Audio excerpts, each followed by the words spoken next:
can roll when you're ready. I call this meeting to order. This is a regular meeting of the Northfield Public School Board. Today is Monday, April 25th, 2022, and the time is 6 p.m. This meeting is being live streamed and recorded. The recording of this meeting will be posted on the district website as soon as possible. Before we get started, I'd like to thank members of the public for attending this school board business meeting to observe the work being done on behalf of all school district stakeholders. We appreciate the time you took to be here this evening. Tonight, we also welcome several District Youth Council members and Malia Folan, the District Youth Council Advisor. The board will be recognizing these amazing young leaders later tonight. Dr. Hillman, we have some items in the table file. Yes, in the table file this evening, we had some additional appointments, some additional increase, decrease, and change in assignment. And we also had one leave of absence for your consideration. Okay, if there are no objections, we will add these items to the agenda as we move forward. Is there a motion to approve the agenda as presented? Moved by Jeff, second by Amy. All those in favor say aye. Aye. Opposed? Motion carries. We now move on to the public comment portion of our meeting, and I do have some comments to make before we start calling you up. This is an opportunity for residents, business, and property owners, parents, guardians, students, and employees of the Northfield School District to address the board. All comments to the board must adhere to the guidelines set in place by District Policy 206 regarding public comment. This is not a time to debate an issue, but only for the board to hear your comments. You are prohibited from making comments about specific students, staff, and administrators. The board respects and values input, but when it relates to a specific individual or a specific matter, this input must be heard by the appropriate personnel, including the building principal or superintendent, and not during an open meeting of the school board. You will be gavelled out of order if your comments are not in compliance with these guidelines. Please address the board from the podium. After being recognized by the board chair, identify yourself and if you represent a group. We require that you limit your remarks to 3 minutes. You are not allowed to yield your time to another person. It is expected that members of the public will address their remarks with civility and respect. Personal attacks by anyone addressing the board are unacceptable. The board has allotted up to a total of 30 minutes for public comment at regular school board meetings. I will now begin to call those who have signed up to speak in the order in which they signed in. Vice Chair Amy Gerwitz will be monitoring the speaker's time. She will signal each speaker with the time they have remaining at 1 minute, 30 seconds, and 10-second intervals. Again, please make your comments as brief as possible, but no more than 3 minutes.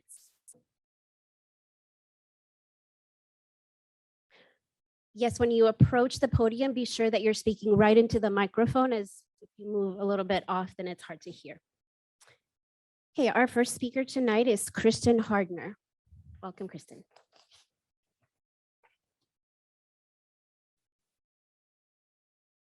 Thank you for the, can you hear me? We're good? Thank you for the opportunity to address the importance of maintaining agriculture and career and technical education curriculum for our students. My name is Kristen Harner, and my husband and I have 2 sons that attend Northfield and one that is old enough to participate in the Randolph Agriculture Partnership. The term career and technical education encompasses agriculture, food, and natural resources education. Tonight, I will refer to it as agriculture. Learning by doing, Minnesota students in agriculture programs gain relevant skills in food and environmental literacy through classes and experiences related to agribusiness, animals, plants, biotechnology systems, power, structural, and technical systems, food products and processing, and environmental and natural resources. In Minnesota, that is more than 35,000 students each year. In the past 3 years, 19 new agriculture programs were started in Minnesota, including in Minneapolis and in St. Paul. According to the Minnesota Department of Education, students who participated in an agriculture class have an 8% higher graduation rate. This includes students of color. There are many reasons that we should continue the partnership with Randolph or start our own agriculture program. This includes a number of funding opportunities for career and technical education programs. Students in agriculture classes can apply agriculture knowledge through participation in the National FFA organization, a career and technical student organization where members gain career success, premier leadership, and personal growth skills through experiences. Today, one of Northfield's recent graduates and participants in our agriculture partnership with Randolph, Nicole Kazalik, gave her retiring address as a state FFA officer in front of 4,000 students. In her retiring address, she stated that we need to be gritty and mentally tough to show up for ourselves and everyone around us. I am asking you, the Northfield School Board, to use grit to push through these financial challenges and to see there are financial opportunities to include agriculture and career and tech ed in our curriculum in order to find solutions that work for all of our students. I will be emailing you additional resources to review as support to this testimony. Thank you for your time. Thank you. Okay, next we have Audra. Shalene.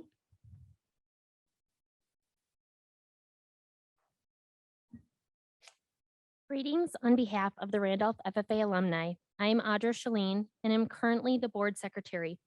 I was also a participant in the Randolph FFA program during my time at Northfield Schools. This program means so much to not only the students, but the community it serves. To cut an agricultural program, you're taking away the opportunity for students to learn where their passions lie and future career potentials are. I myself went into the agricultural industry due to this program. I can honestly say I would not be where I am today if not for agriculture. Please remember, we have a void in trades.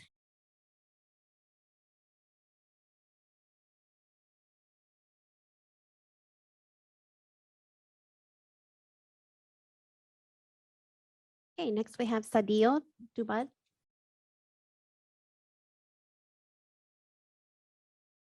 Welcome. Can I start? Yes, please. Okay. Hi, my name is Sadio, and I'm a ninth grader in Northfield High School. And I want to keep the EL teachers because there are many immigrants people that English, and it is helpful when other teachers help other students learn English, and when they're in other classes, they could feel like uncomfortable reading or speaking because other people would just like judge them how they like read it because they just like don't know how to like read like English fluently.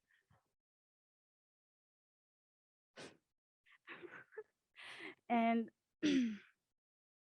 having EL teachers is much helpful than ever because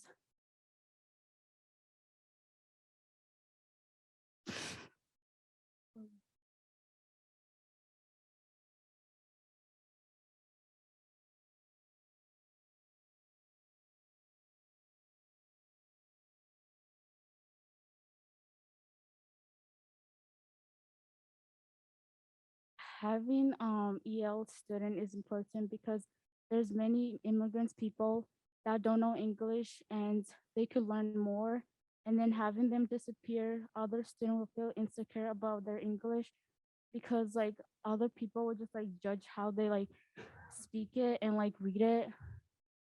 And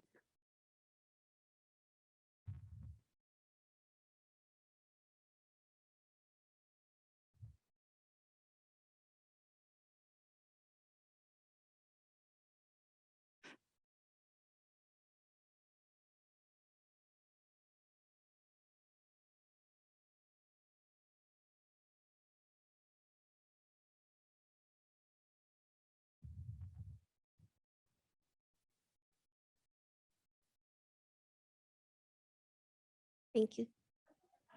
Thank you, Sadia. Thank you. We appreciate you. We have Kim Bauer.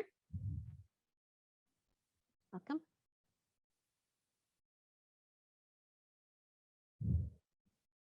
Good evening. I'm Kim Bauer, and I am the security parking lot monitor at Northfield High School. I have been a constant support in this role to the district for the past 27 years.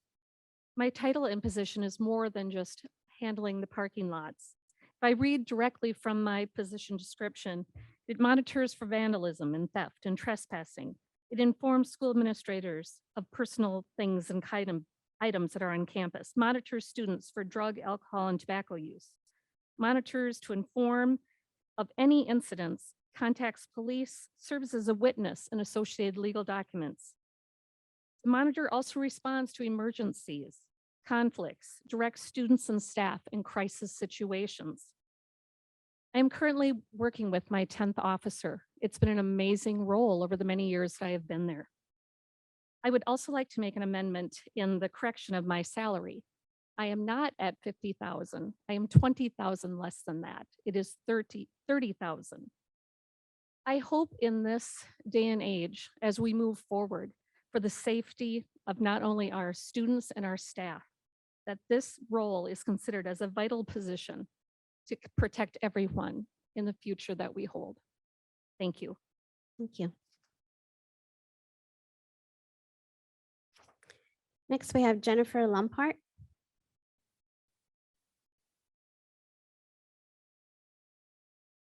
Welcome. I'm Jennifer Lompard. I teach EL. This is my 18th year at Northfield High School. I'm here to ask that the Northfield School Board reconsider the following cuts. 3.4 teachers who are part of our EL program, 1 heritage Spanish teacher at the high school, and our security monitor at the high school. Cutting 4 teachers, almost 30% of our current department. Cutting 4 teachers who have had the most direct contact and who continue to have the most direct contact with our EL and Spanish speaking students disproportionately affects this population. As a school district, we are always proud of the strides we've made within our EL and Spanish speaking populations. But actions speak louder than words. These actions of laying off so many send the wrong message, that equity and diversity are okay for teachers to talk about on Wednesday mornings, but it ends there. Are the numbers lower than in previous years? Yes, but the needs are so much greater now more than ever. We, the EL teachers, are the front line for our students and their families. As we return to a regular school setting, post-pandemic, students and staff need to feel safe as they walk through their school doors each morning. Violent acts occurring at school provoke fear and discussions about school safety in communities across the country. Yet Northfield High School will not have a security monitor. Our security monitor has been a key person making students and staff feel safe for the past 27 years. She intervenes in school issues before they become problems. Students are comfortable going to her with concerns because she is neither an administrator nor a police officer. This is especially true for the EL students who may be nervous approaching either. Our security monitor has had our backs for the past 27 years. Shouldn't we have hers? Thank you. Okay, next we have Dayanara Ponciano Enriquez.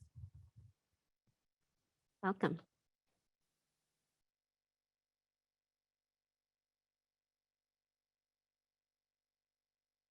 Hi. Sorry. Hi, my name is Dayanara. I'm in 10th grade. I disagree on your decision of making 3L teachers heritage Spanish and Spanish teachers and security to lose their jobs. These EL teachers have helped me with improve my English. They have helped a lot of students. There have been students coming from other country not knowing the language to English. All EL students support one another. They're comfortable each other, and sometimes I'm nervous talking to in regular classes. Without them, wouldn't be passing our classes, or sometimes not even going to school. They will always encourage us to go by saying we will be the first one in our family to graduate. Go to college. I considered you to reconsider your decision. Thank you.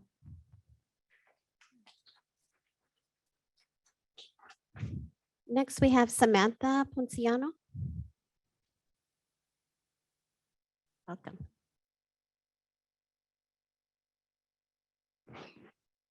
Sorry. It's okay.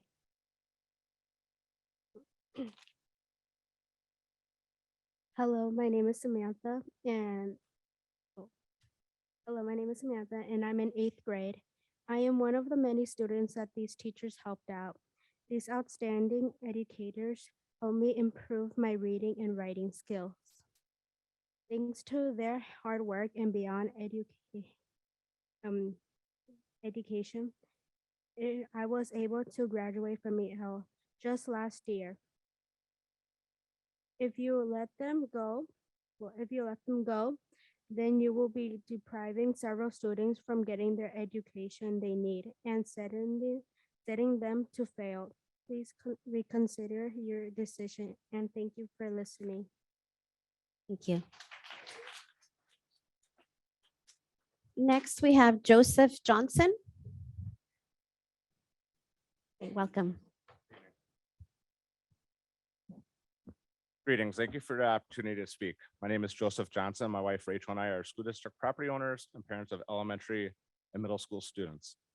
I want to voice my concern regarding the possible removal of the agricultural education agreement with Randolph schools.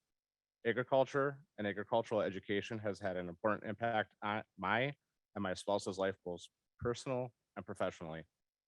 When I read about the possible removal of this agreement, I had concern. My children have a passion for agriculture and we're hoping to attend classes in Northfield in the future. I'm concerned with the wording stating that you will look at future options. Once something is removed, it is very difficult to reestablish. How will this affect the current students in these agricultural programs? Please consider keeping this agreement with the Randolph School District or pursuing other agricultural opportunities for our students. Thank you for your time. Thank you. Next, we have Mike Peterson. Welcome.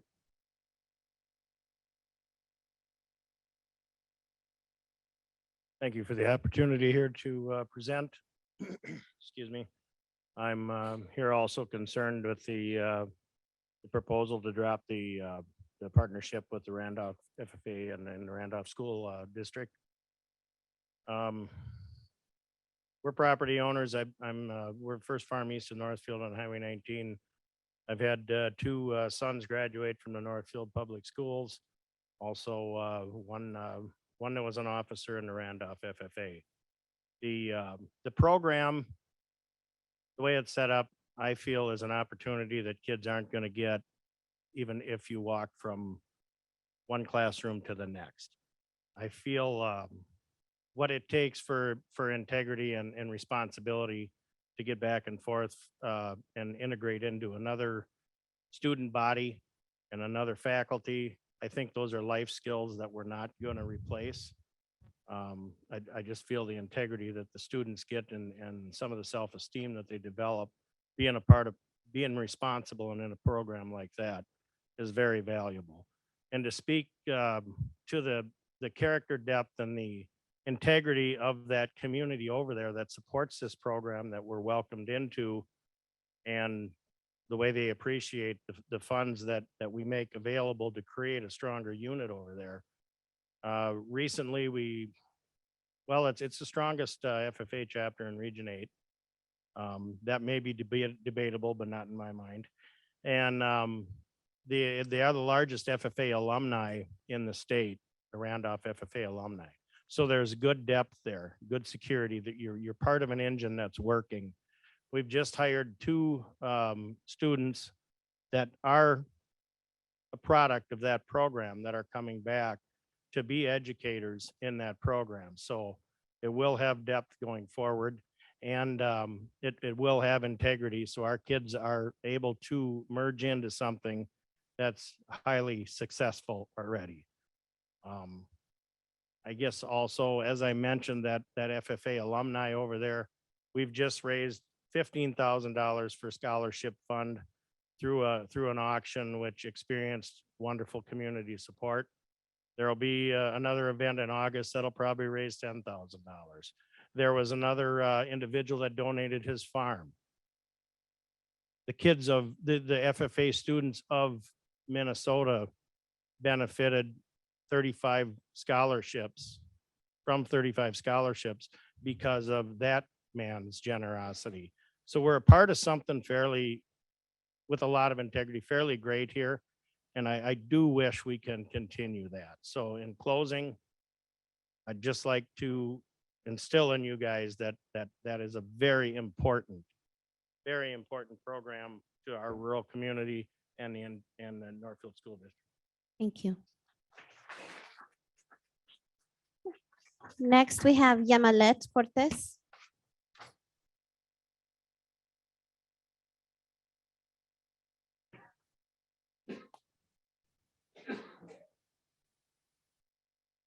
Hello.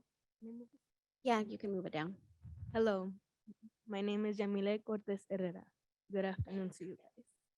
I'm here to support all these teachers and helpers that work at the public schools of Northfield. And I want to say that I'm here to hope to changing your guys' option about these people who stay at the school.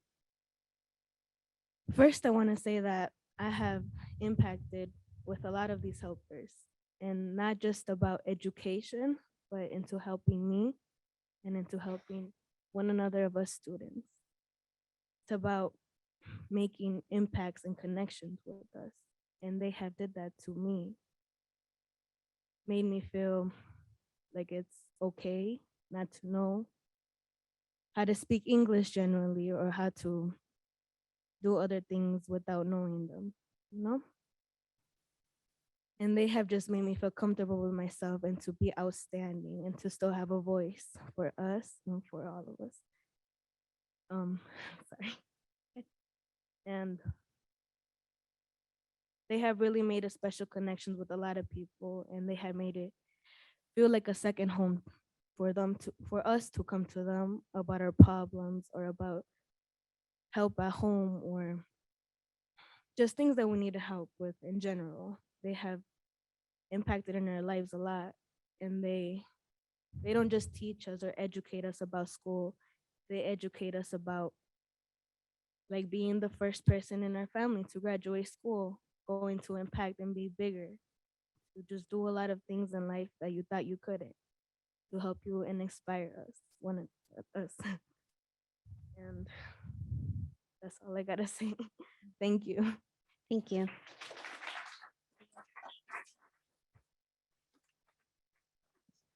Okay, our last speaker tonight is Amanda Schrader. Welcome.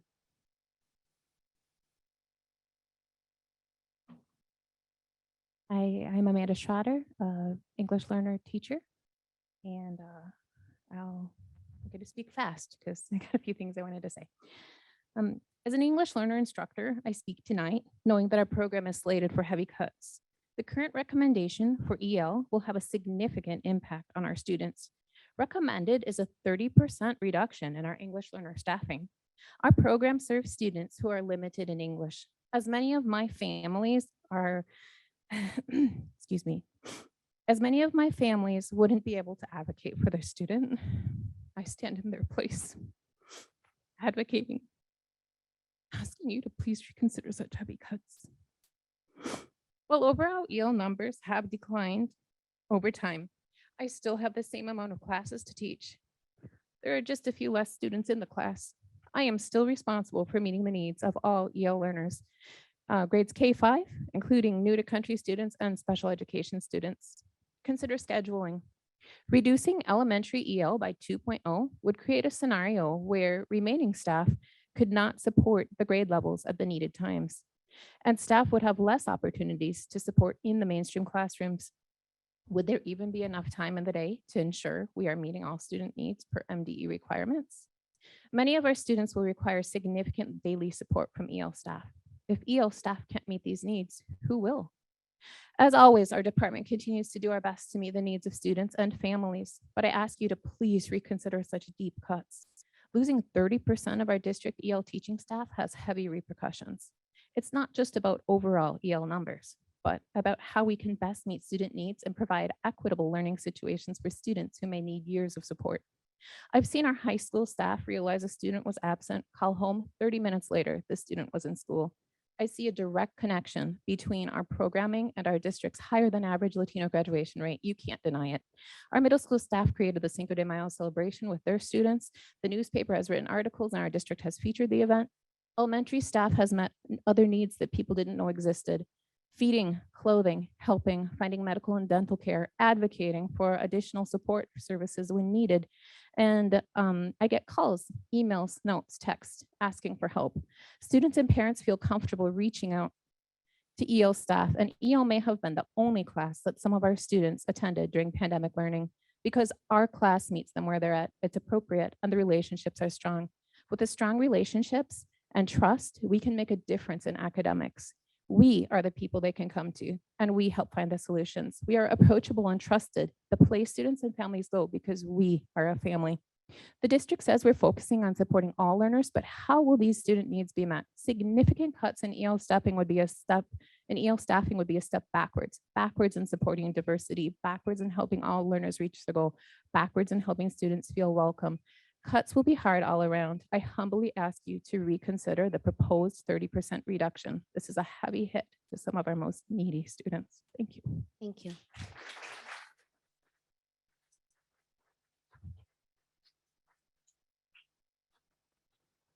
Thank you to all of those who spoke tonight. The board appreciates the time you took to share your perspective.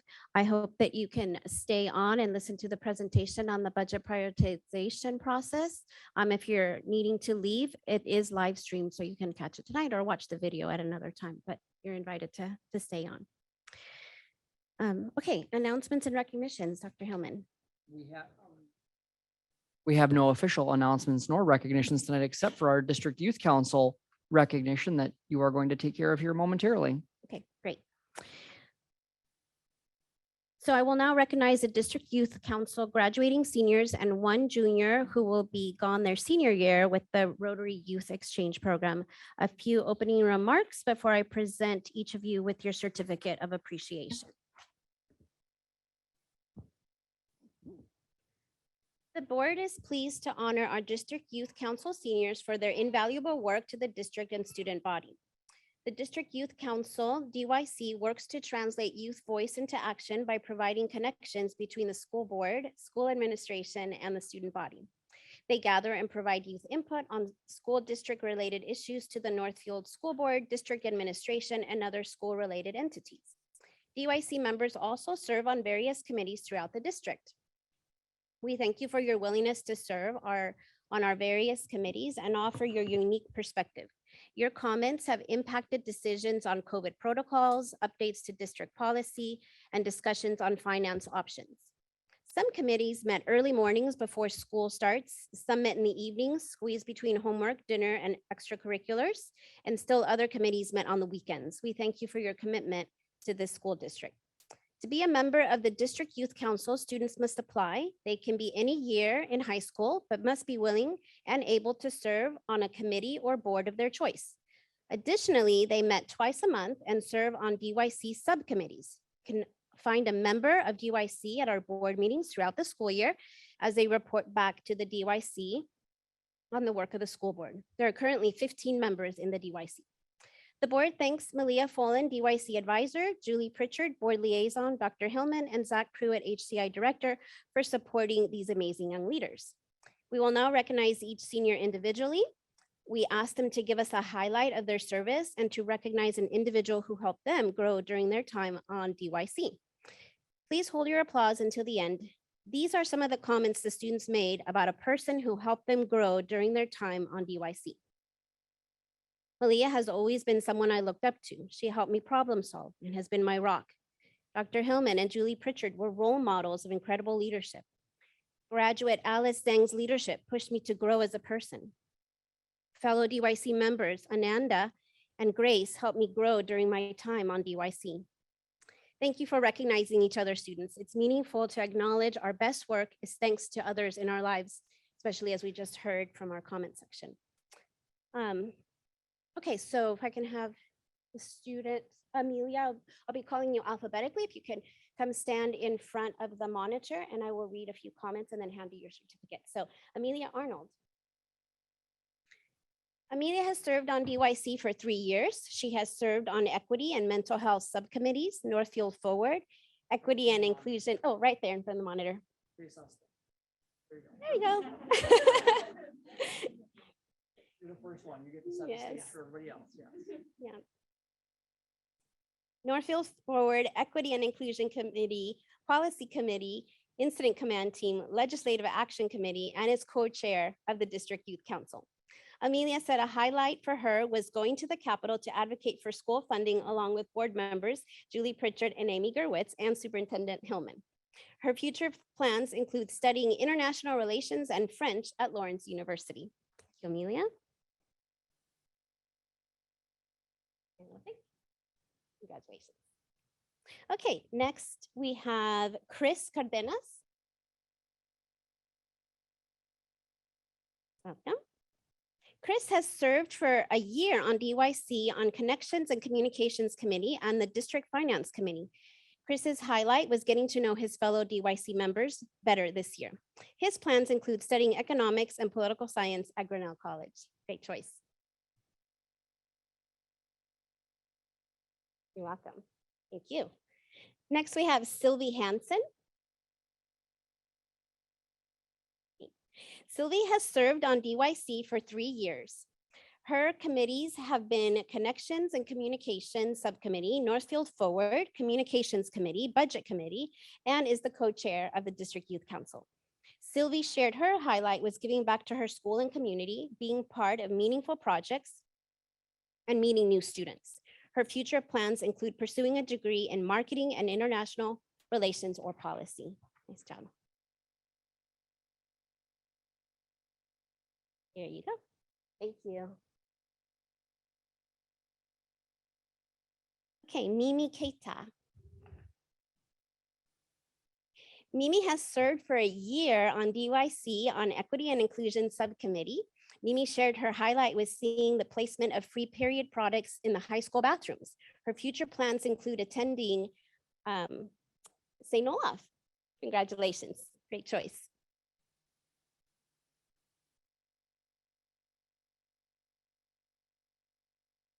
Okay, Ananda Mayant, sorry, Ananda Mayant. Welcome. Ananda is a junior who will be out of the country with the Rotary Exchange Program next year, so we wish to recognize her tonight. Ananda has served for 2 years and her committees include Wellness District Committee, Equity District Committee, Wellness Subcommittee, Equity Inclusion Subcommittee. Ananda has served for 2 years and we wish you a great year in Austria.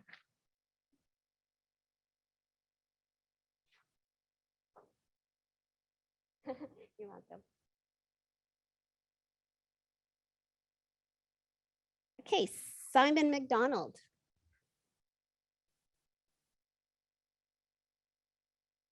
Welcome. Simon has served for 3 years. His committees included mental health, connectedness and communication, policy, facilities, and Northfield Forward.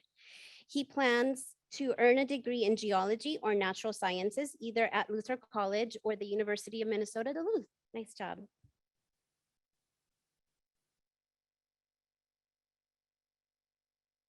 Oh. Sorry about that.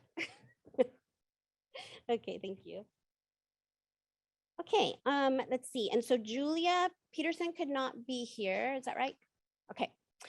She has served for 2 years on DYC and served on wellness subcommittees as well as the district wellness committee, connections and communication subcommittees. Her DYC highlight was spending time with fellow members and having fun together.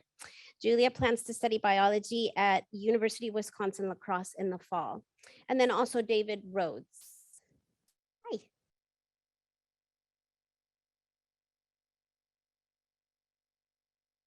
And David has served for 2 years. His committees were policy, facilities, communication and connection, and wellness.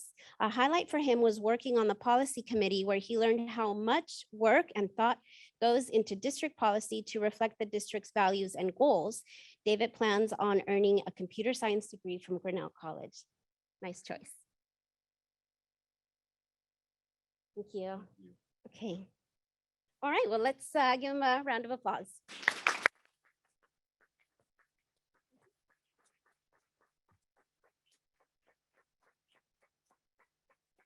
Nice job. Fantastic. We look forward to your leadership in and out of Northfield in the years to come. We're all proud of you. Okay, we are now going to move on to items for discussion and reports. First is a recap from the District Youth Council. Amelia Arnold and Sylvie Hansen, co-chairs, will present. Welcome once again, Amanda and Sylvie. Amelia, I'm sorry. Amelia and Sylvie.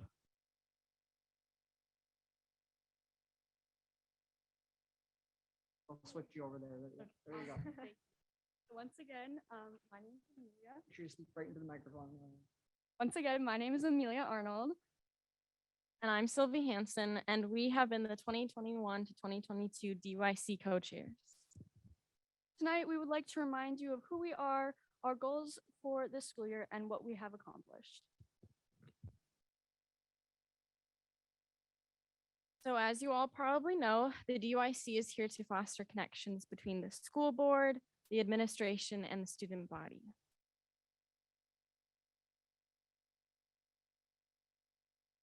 This year, we had 2 subcommittees, Communications and Connections, led by seniors Julia Peterson and Simon McDonald, and Equity and Inclusion, led by juniors Ananda Meand and Grace Ryden.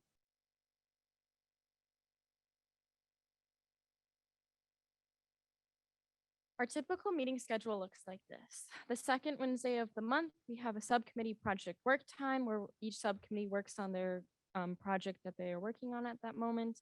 And on the fourth Wednesday of the month, we have meetings with Dr. Hillman and our school board liaison, Julie Pritchard.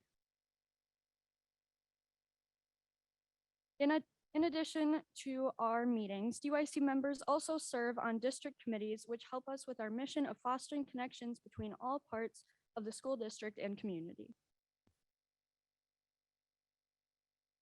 At the beginning of the school year, Amelia and I had our subcommittees come up with some goals for this school year. For connections and communications, they were a school board brunch, care packages for students, and a game night. For equity inclusion, they came up with a Black Student Union discussion, a survey about equity within the school district, and a Rotary culture night.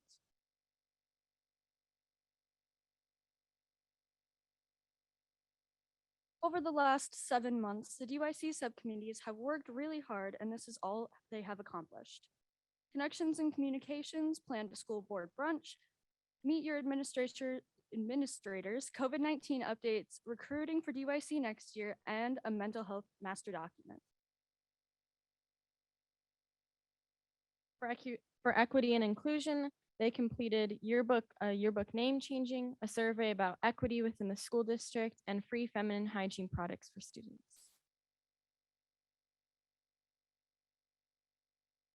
That is all we have tonight, but we wanted to extend a thank you to the entire board for having us and working with us throughout this school year. And a special thank you to Dr. Hillman and Julie Pritchard for joining us once a month for your updates, advice, and work both of you do. We have loved working with you so much. Thank you. Nice job. Board members, any comments or questions? Okay, Amy.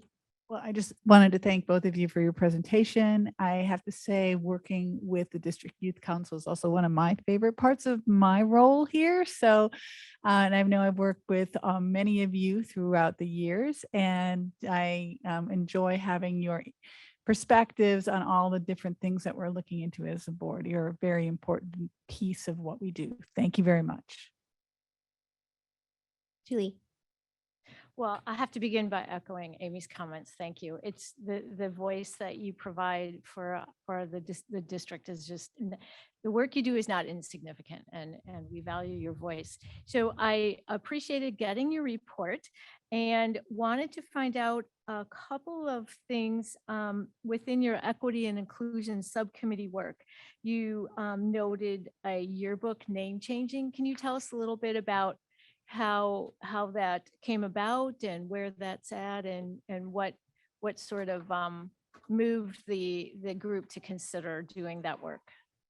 Yeah, so I think the reason that they wanted to look into it was just because we wanted to be more inclusive for all students. So for the students that are of the LGBTQ plus community. They wanted to make sure and see if there was a way, if any of those students did change their name, if there was a way that they could include that in the yearbook for themselves. And so I think that they have started the process to look into that more. And I think we're going to try and pick it up for starting next school year.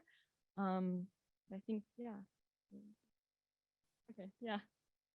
So Jeff, Can you, I mean, it's still the Periscope, right? It was the Periscope when I was there. What is offensive about the name Periscope? Or Oh. what isn't inclusive about Periscope? Oh, it's not that. It's Okay. it's a student's name. It's not the name. It's their legal name that's put into the yearbook from the school district's data. And so we wanted to make it available for all students to be able to change their name if they wish to. Just a name Their entry as far as in the individual book. name. Okay. Yeah. Yeah, no, okay. Yeah, thank you. any more comments or questions? Just one brief one. So I just think for people in the audience and for people watching online, I think that sometimes we'll hear of a district youth council or those kinds of things, and we think that those students attend a couple of meetings a month. Amelia and Sylvie focused on just those couple of meetings a month that the entire district youth council gets together. But the sheer number of hours that these students put in on real working district committees is really essential. In fact, Amelia Arnold was up every Thursday morning for a 7 a.m. call because she was the district youth council representative on our district's COVID-19 committee. And so working with local medical professionals and folks every Thursday morning, Amelia was up and many times she was on her phone connecting to the meeting from the parking lot of the high school and giving the student perspective about where we were at with the pandemic and the safety measures that we had taken. Students on the Finance Advisory Council, the facilities committees, all of the working school board committees, we have student representatives, and they really make a significant contribution to the direction of the district. So it isn't just a meeting that people show up to do during Flex a couple times a month. There's a lot of other hours that people put in, especially those people who are on the policy committee, where I was really happy to read somebody really valued being on the because it can be dry from time to time, but it is very important. And so these students really got an opportunity to see how democracy works and how governance works. And I really appreciate the efforts that you've made. So thank you to both of you and to all the other graduating seniors. Congratulations. And Ananda too. We're going to miss you next year. Thank you so much. Thank you. Oh, Noel had a comment or a question. Thank you for your work. Yeah. Thank you so much. It's always good to get in comments from those in the trenches. And that's where you are and that you provide the comments we needed. Thank you. Thank you. Thank you. And Julie. I just had one other question about, you indicated you were working on a mental health document. Can you talk about that work a little bit? Yeah, so there are a lot of different mental health resources at the high school and in the school district. We applaud the school district for being so great about providing those for assistance. But we realized that we didn't have all of that information, all those people put in one spot. So we wanted to make it more accessible for people to find that information when they needed it. Excellent, thank you. Well, we are definitely going to miss, you're a great group of seniors, and Amelia and Sylvie, you provided amazing leadership. So thank you for all of the extra work you did as DYC co-chairs. You will be missed. Thank you. Thank you, students. Thank you so much.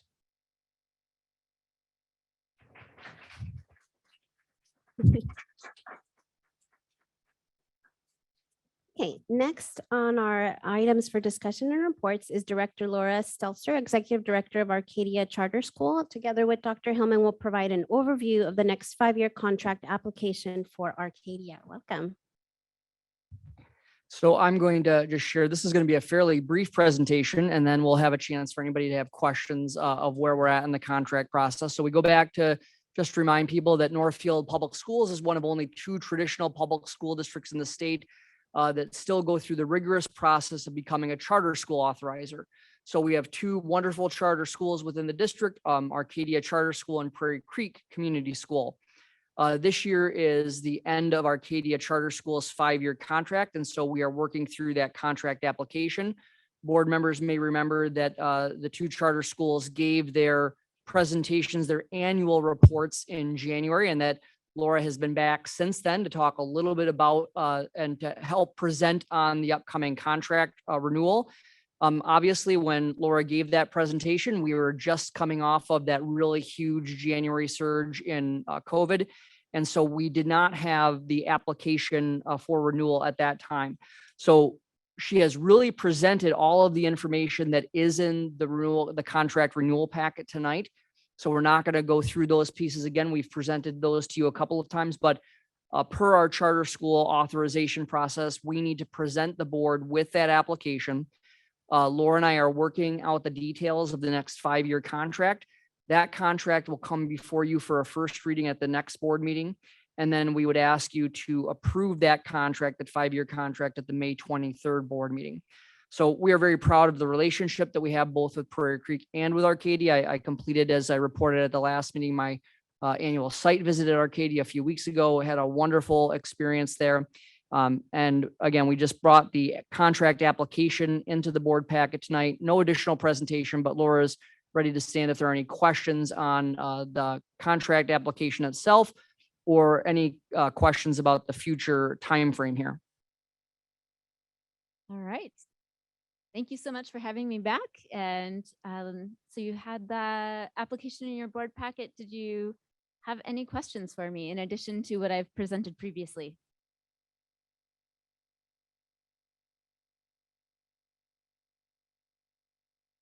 Julie. I did enjoy reading the application, and it is a very strong application, of course.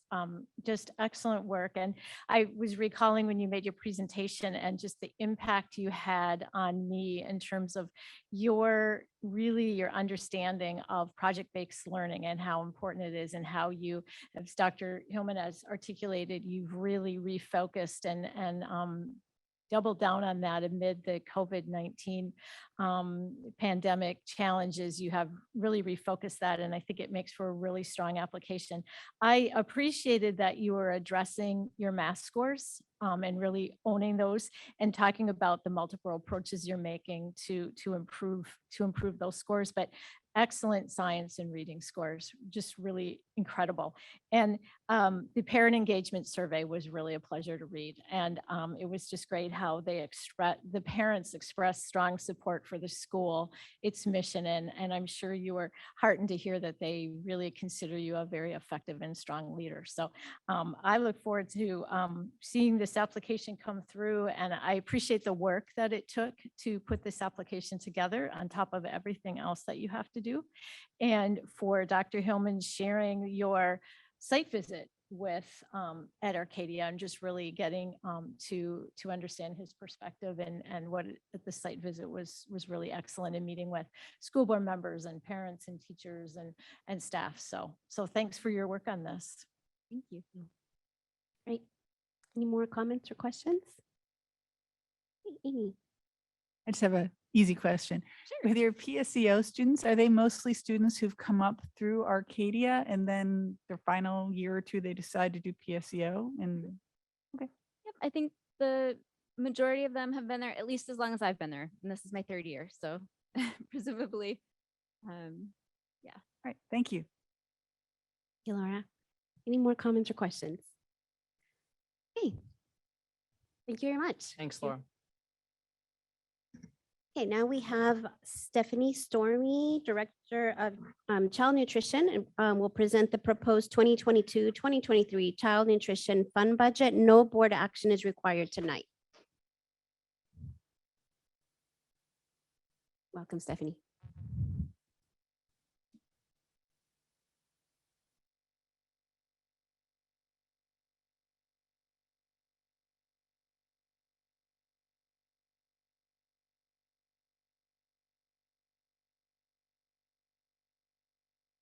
Now am I on? Okay. All right, perfect. Thank you all for allowing me to speak here today on behalf of our Child Nutrition Department. As part of Northfield Public Schools strategic plan and benchmarks, the Child Nutrition Department shares a responsibility and understands the importance that by providing quality, nutritious meals that support the growth and development of our students to fuel their learning, we will have helped in creating a positive learning environment for our students' well-being. We're excited to have this opportunity to share what the Child Nutrition Department has done over the past year and share in the district's vision to prepare every student for lifelong success by developing critical thinkers who are curious and ready to engage in our society. In the next few slides, I will review some of our meal participation data from the 2021-22 school year. Our free meal program was extended through the end of the school year by the United States Department of Agriculture.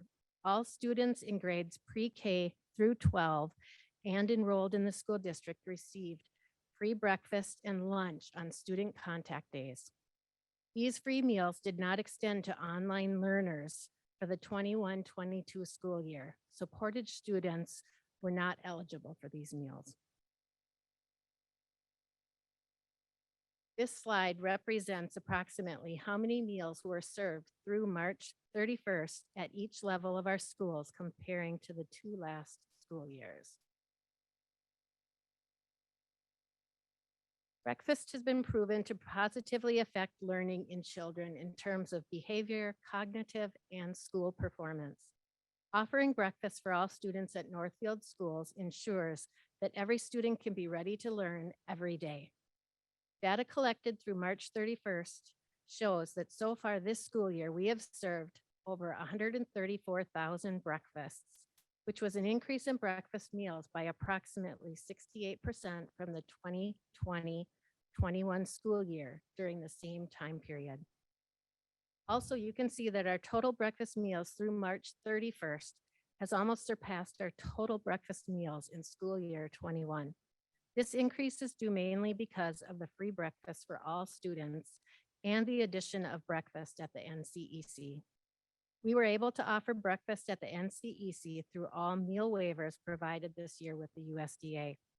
We do not anticipate that if these waivers are not renewed, that we will see our breakfast counts return to a more normal numbers, which would be closer to the school year 2019. As of March 31st, 2022, we were at approximately 71% of possible meal participation days. Data collected through March 31st shows that so far this school year, we have served about 283,000 lunches, which was an increase in lunch meals by approximately 87% from the 21 school year during the same time period. One main contributor to this is that during this time period last year, most of the middle school and high school students had either been in a hybrid model or had been in distance learning along with some of our elementary students. Although we had this increase over the last school year, it was noted that comparing school year 20 to school year 22, there was a decrease in participation. We were also assuming this decrease is due to the number of students in Portage, decrease in enrollment, families sending meals from home to control cross-contamination due to the pandemic, and students that were at home under quarantine. As the school year started, we were all facing many uncertainties. As we face these uncertainties, one thing we always kept in mind was how are we going to continue to serve quality, nutritious meals to our students while remaining fiscally responsible and still meeting all of the USDA meal program requirements.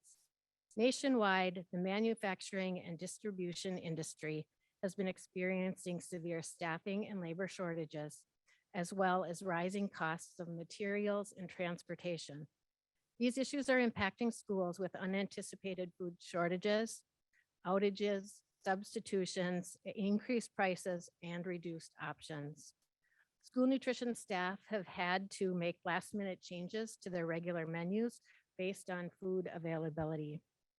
To help school districts deal with the challenges of these supply issues, during the pandemic, USDA provided $1 billion in financial assistance for school meal programs.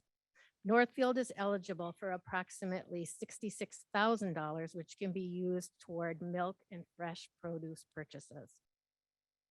Northfield belongs to a co-op partnership with 9 other school districts to collectively to collectively purchase our primary food products. These school districts serve a combined 41,000 approximately students, which is more than our largest school district in the state of Minnesota. This increases our individuals' buying power. This year, we sent out an RFP for primary food vendor, and only one vendor, who is our current vendor, submitted a proposal and responded.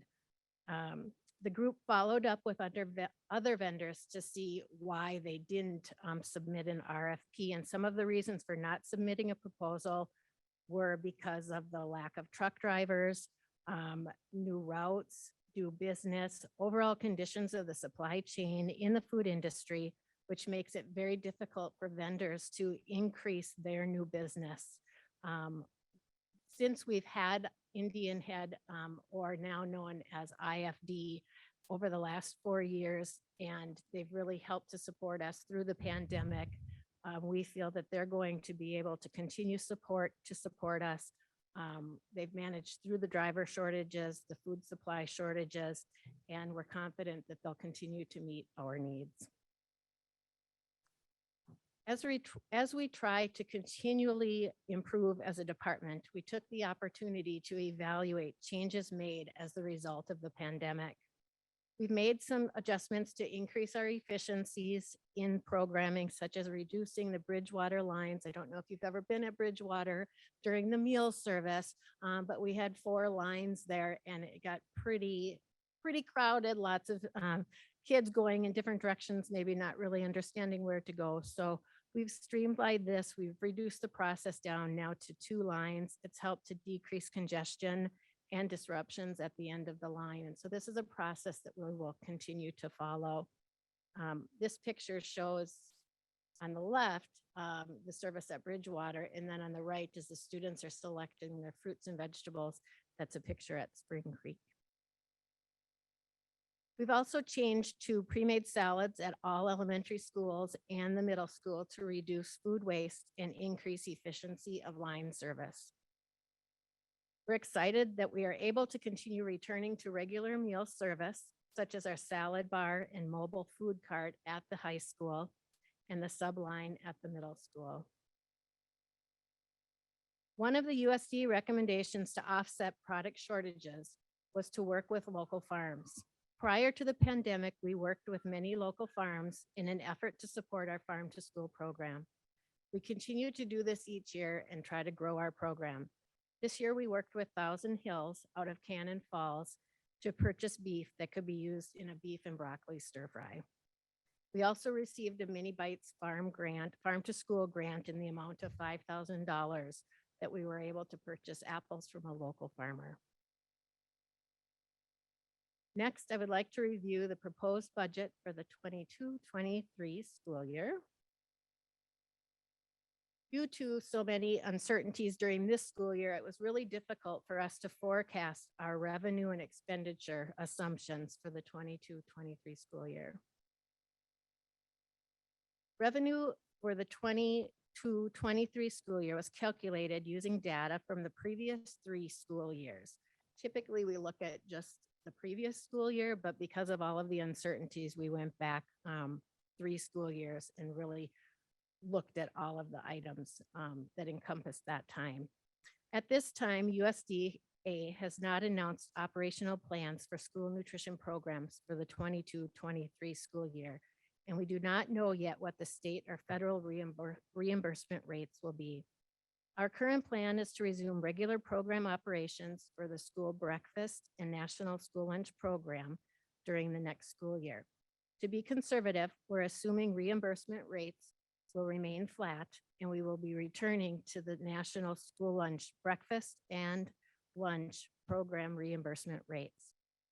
It is our goal to provide quality, nutritious, affordable meals for all students that support their growth and development to fuel their learning potential, but also understand as a business operation the need to remain fiscally responsible. Our financial projections indicate there is a need to increase adult meal prices to adjust for inflationary costs. We are proposing an increase in our adult breakfast meal prices from $2.25 to $2.50, and our lunch meal prices from $4.25 to $4.50. At this time, we are not proposing any student meal prices due to the uncertainty of our future program requirements through USDA, but will continue to evaluate as next year's programming becomes clearer. Our goal is to have minimal, consistent impact rather than larger lump sum changes to help decrease the financial burden our families, for those families who must pay for meals.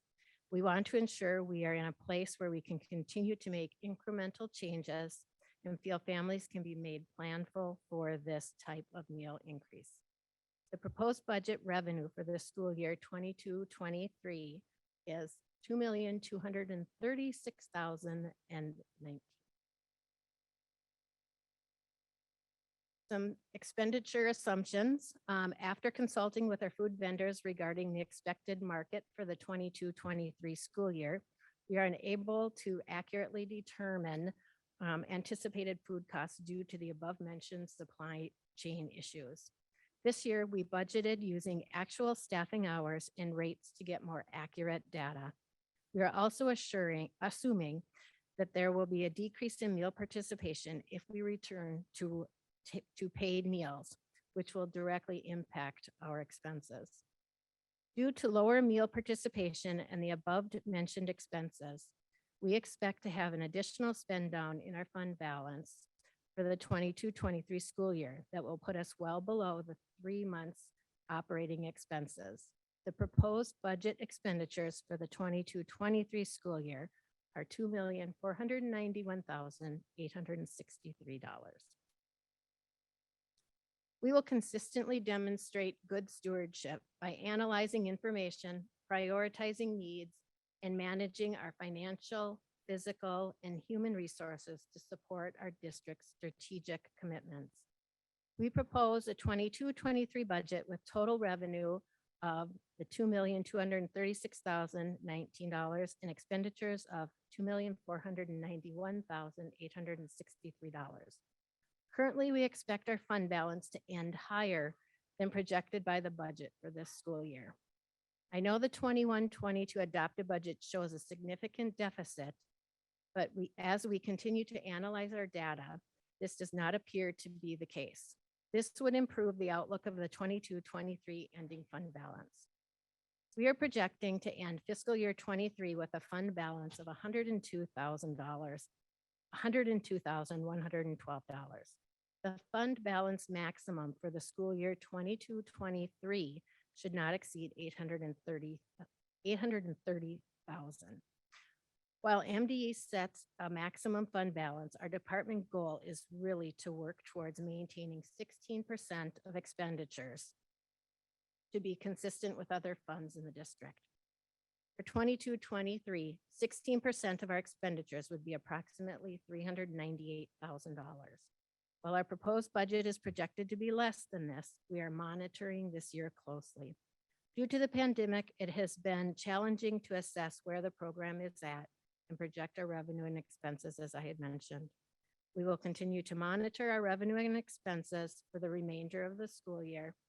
Based on the results of this school year and any rate changes provided by USDA, the state, and federal government, we would bring a revised budget in the late fall once we have more accurate data and participation statistics. I would like to take this time to publicly thank all of my staff for the amazing job that they do every day. I know it's always difficult for them, especially a lot of these challenges that we've faced, as many have during this year, but they've done a fabulous job. I know each one of them love the impact they have on creating that positive learning environment for our students and their families. I would also like to thank our community members and business partners. Through generous donations to our Angel Meal account, we were able to pay off approximately $11,000 in meal debt this year.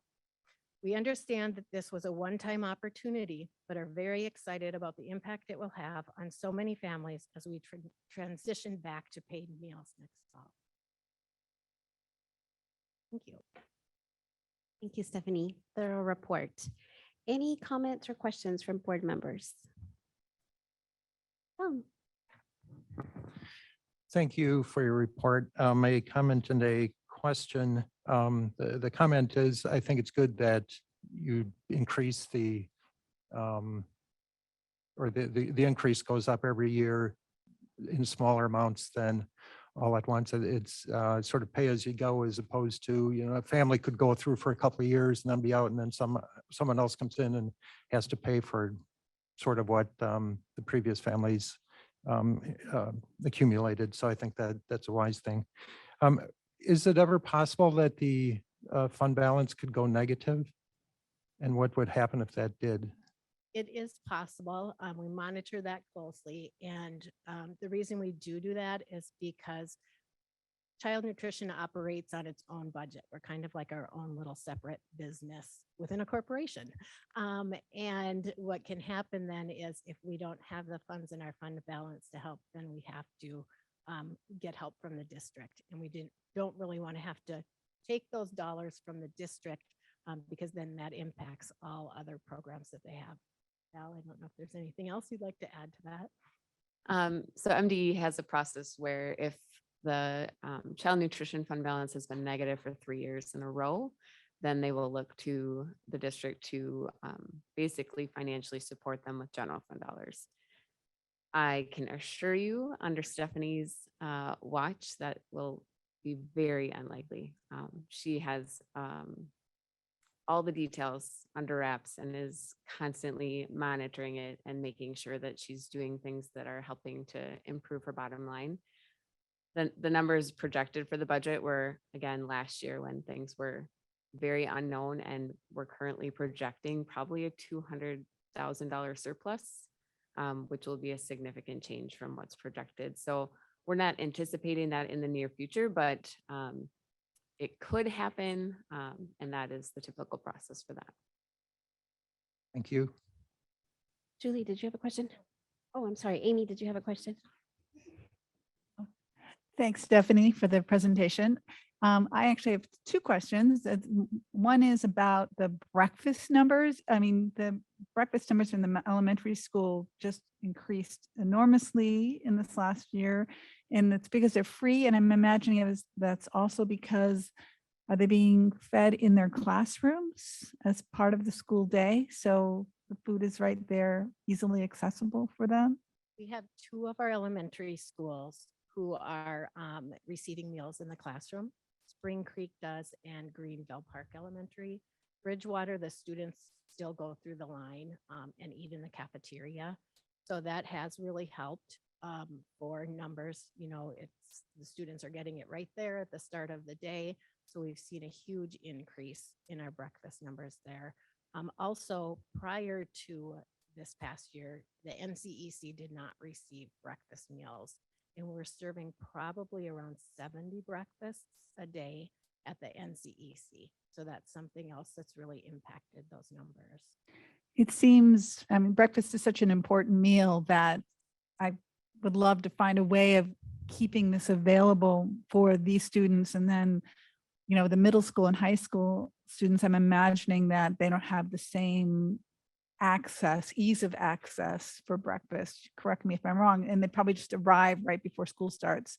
So they don't create the time to have breakfast. We do have, at the high school, we have two opportunities. The back door, which used to be the district office entrance, we have a food cart, just like we do the lunch cart.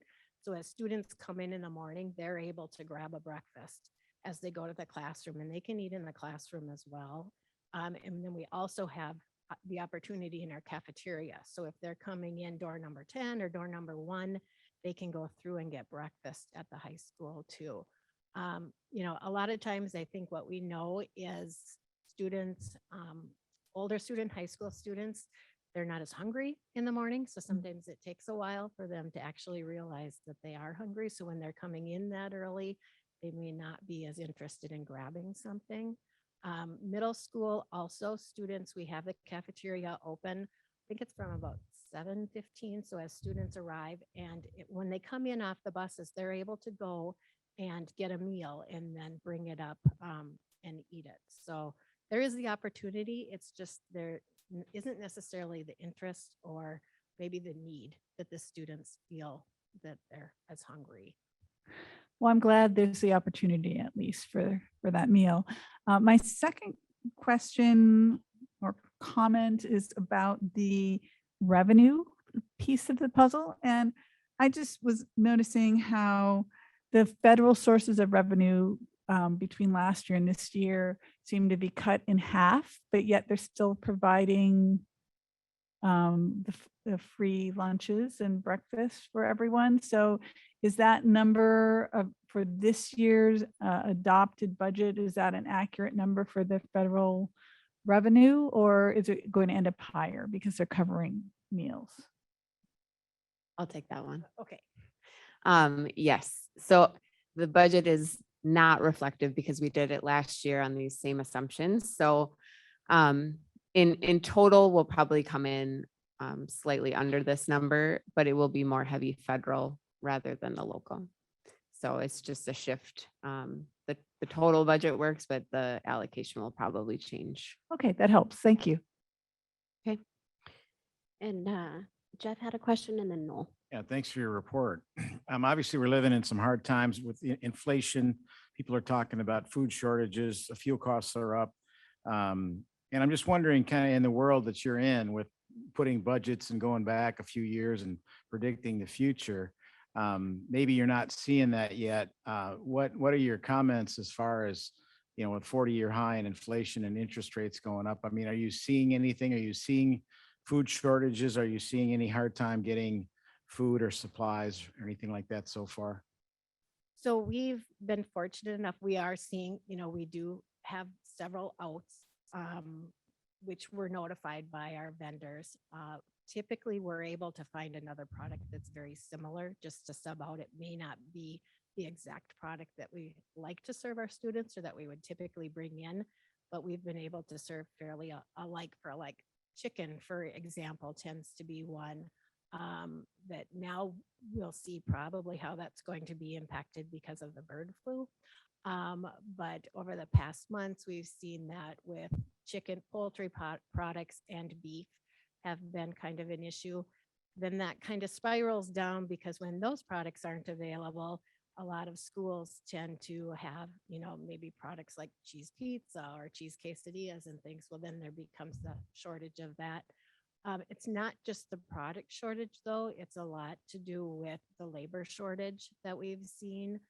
That seems to be coming back, that they have the ability, but many of these larger companies or corporations have had to look at the products that they're making. And when the schools closed down during the pandemic, they had to eliminate some of the lines that they made specifically for schools. And now with schools opening back up, they have to find a way to bring those lines back because many of these corporations are feeding, multiple vendors. They're feeding, restaurants, and it's not just schools that they're producing food for. And schools have very specific requirements on the food products that they have. So they have to make those. It can be packaging. During this school year, we had a milk shortage, and it wasn't that we were short on milk, but it was we were short on the cartons. And then in turn, what happened with that, the spiral with that was then we had a cup shortage because everybody was trying to get cups because they needed to serve gallons of milk or bulk milk. And so then they didn't have that. And I know the NCEC uses the little Dixie cups. Well, they didn't have enough labor, so they had to cut, making Dixie cups. And it's all of those things that really have impacted that we don't really think about and can't really anticipate what's going to be the next thing. I don't know if that helped to answer your question, but No, those are obvious concerns. So I mean, just so we're prepared moving forward, which you do the best you can with what you got. So you can't control it. You can only control what you can control. yeah, we do a 4-week menu cycle. So we try and rotate through our menu that we're consistent enough that we're utilizing the products that we have. We do work with our vendors. It used to be we could tell them about 4 weeks ahead of time what products we want. Now we're having to anticipate about 8 to 12 weeks ahead and kind of turn in and forecast what we need to do. Thank you. And Noel? 2 questions. Is the reimbursement from the federal government timely? Yeah. we typically turn in like for the month of March, I would turn in by March 10th. And I would say we'd have a turnaround by, a week or so after. Yeah. Good. Second question, what is the last time you raised the meal prices for the students? It was prior to the pandemic, so I think it was 2019-20 school year or 18-19 that we did. And then because they've been receiving free meals, we haven't made any price adjustments. Thank you. Yep. Good report. Thank you. Thank you, Stephanie. Any other questions, comments? Tom? So if the students have to start paying for lunches again, will there be price adjustments? We're going to evaluate that based on kind of how we end the school year to see if we would need to.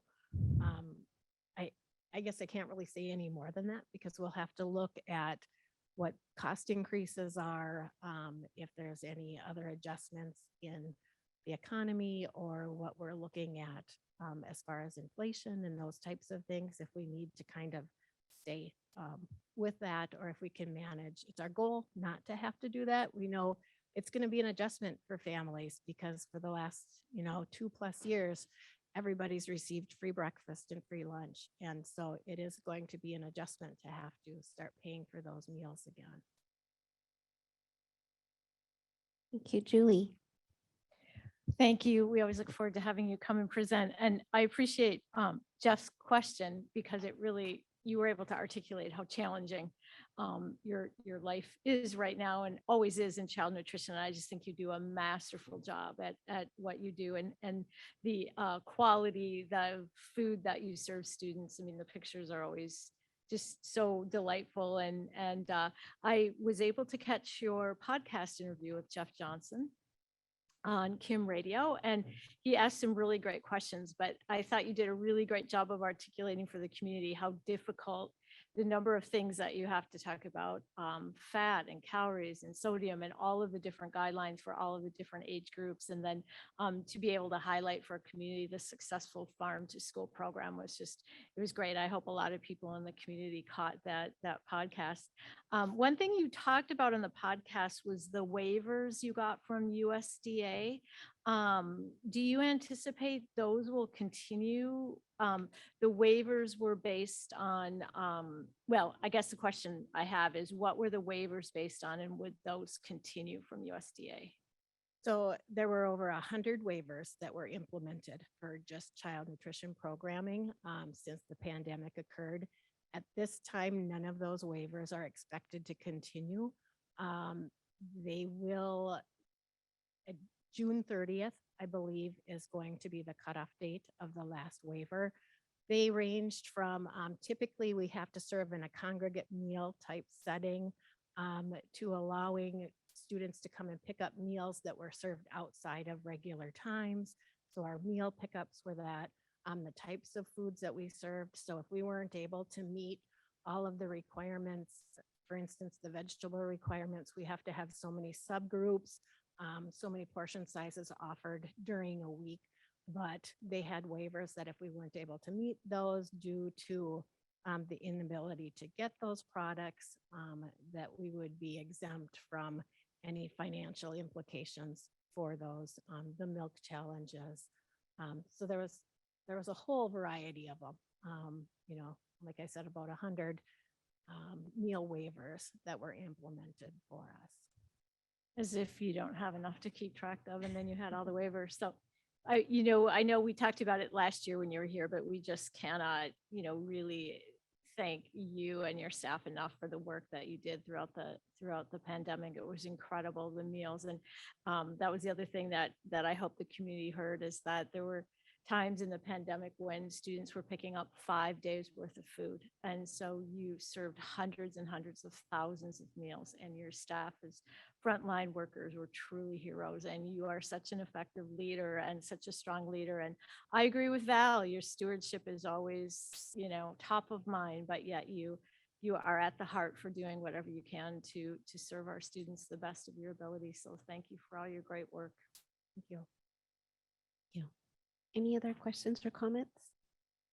So I echo what Julie was just saying. Well said, and I just appreciate you. Great job with the stewardship piece. I have one question about the free and reduced lunch applications. So the district lost some funding because those applications were not being filled out at the rate that they pre-pandemic had been filled out. So our assumption is that our population hasn't changed, that we should have gotten that similar amount of applications turned in, but because of the free meals that were being offered, then many families did not fill out that application, the result being a loss in funds. So my question is there anything that the district or your office is hoping to do differently to get those applications filled out next year? Because I know it's every year it's a new application. And then also approximately how much in funding do you think the district lost out on? I'm pretty sure I can say, was it around 400,000 in funding? Yeah, I would say 300 to 350 for sure. Okay. And as far as filling out the application, each year we do send out the application. Every family in the district receives a packet.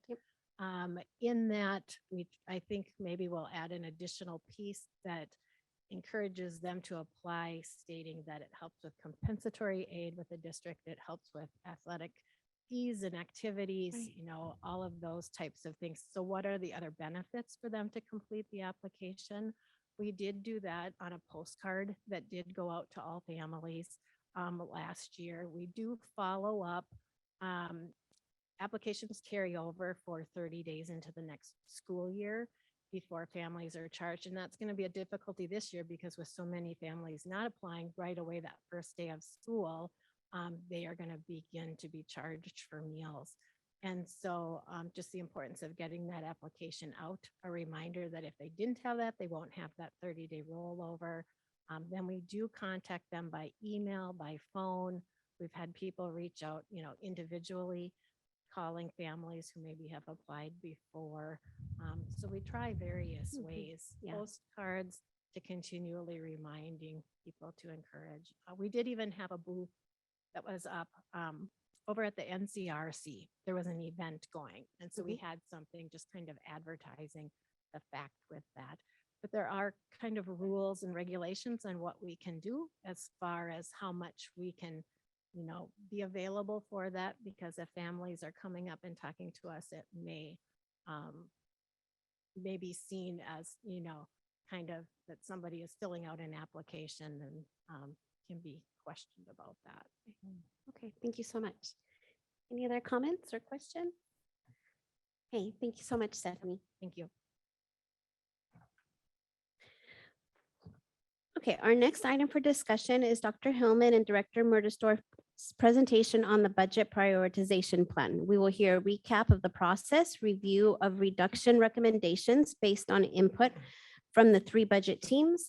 The board will approve recommended department and program reductions at the next regular meeting. Yeah, so the first piece that I want to share with the people who are here tonight and the people who are watching is how much regret and how we deeply regret the fact that we have to do any of these reductions at all. It is very painful because we know that anytime that we make significant reductions, they affect our students first and foremost. They affect our friends and neighbors and our colleagues, and these are incredibly difficult. So I just want to acknowledge that we are very sorry that we are in this circumstance. And I want to thank all the people who came tonight to share their truth and to tell us how this was going to impact you. And I want to thank the folks who have sent emails to us sharing their concern about the programs that are being proposed for reduction. We have obviously dozens of messages from people talking about a number of different programs. And frankly, I would be upset if we didn't have people who were concerned and advocating for every single program that is proposed for reduction, because that would mean that the program did not mean something to people. And what I want people to clearly know is that the days of us having programs that don't have value are long gone. Every program that we have means something to people in our community, and we take that very seriously. We have a treasure of a school district, and we do not take the decisions that are before us lightly.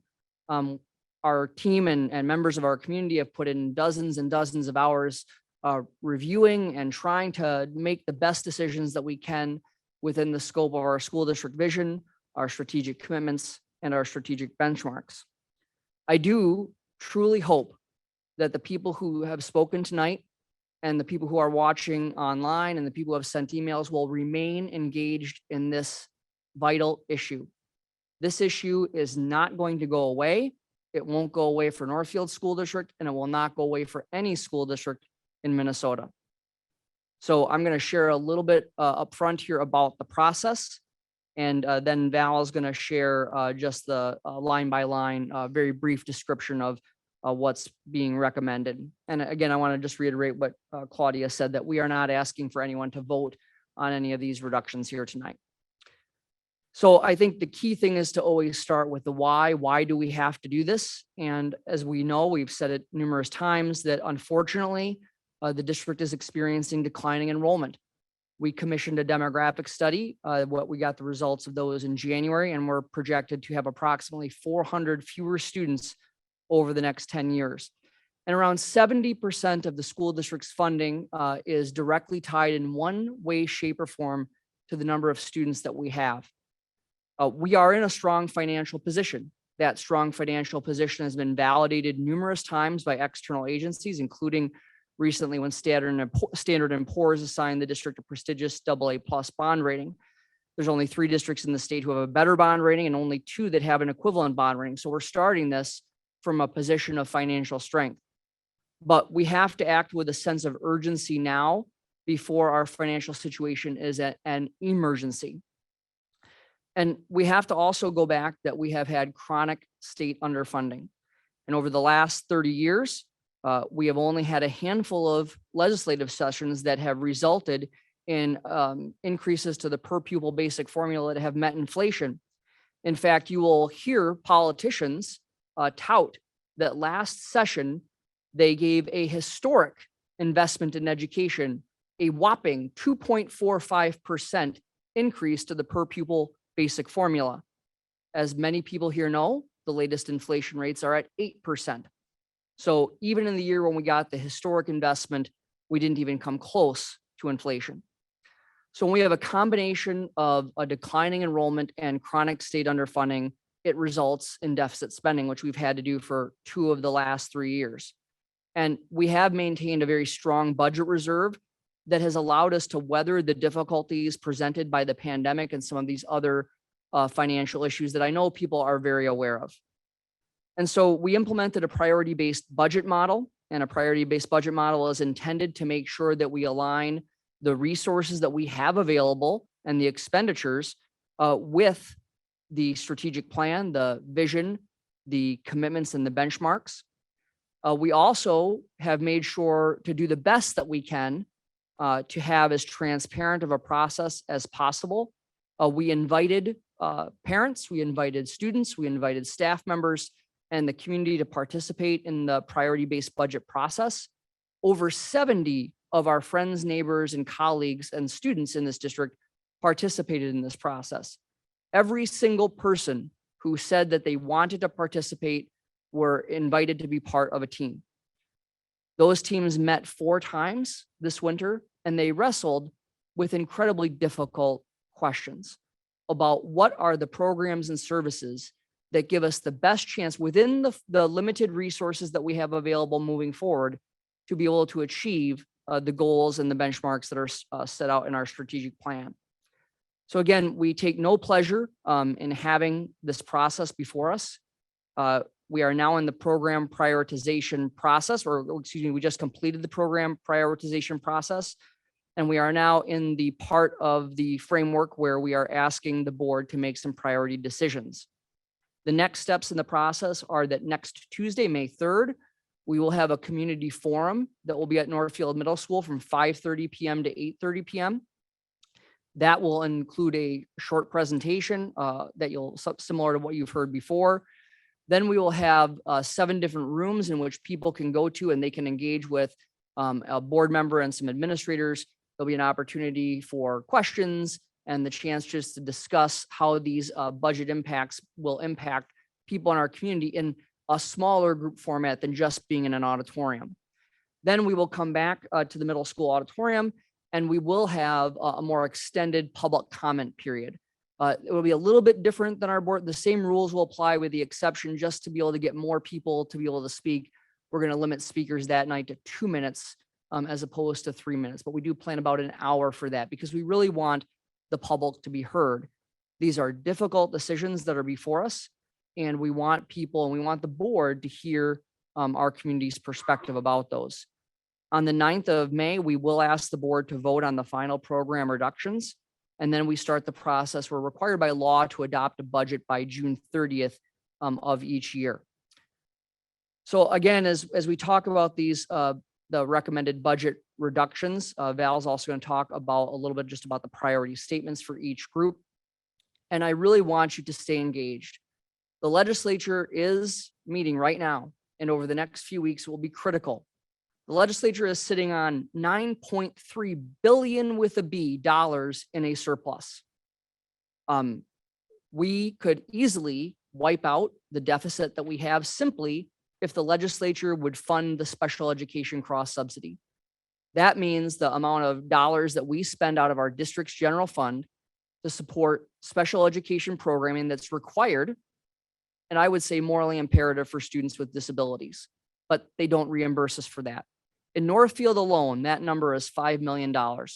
Across the state, the legislature could choose to spend $781 million of the $9.3 billion that they have and relieve every school district in the state's special education cross subsidy.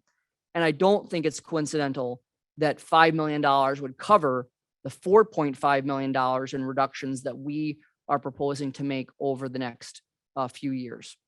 So we have done everything we can within our power to be able to avoid budget reductions, and we have done so for over a decade, which we know is not common in many Minnesota schools. So we truly regret where we're at tonight, but it is where we are. And we do have a responsibility to the public to make sure that we offer a program for our community that is financially sustainable.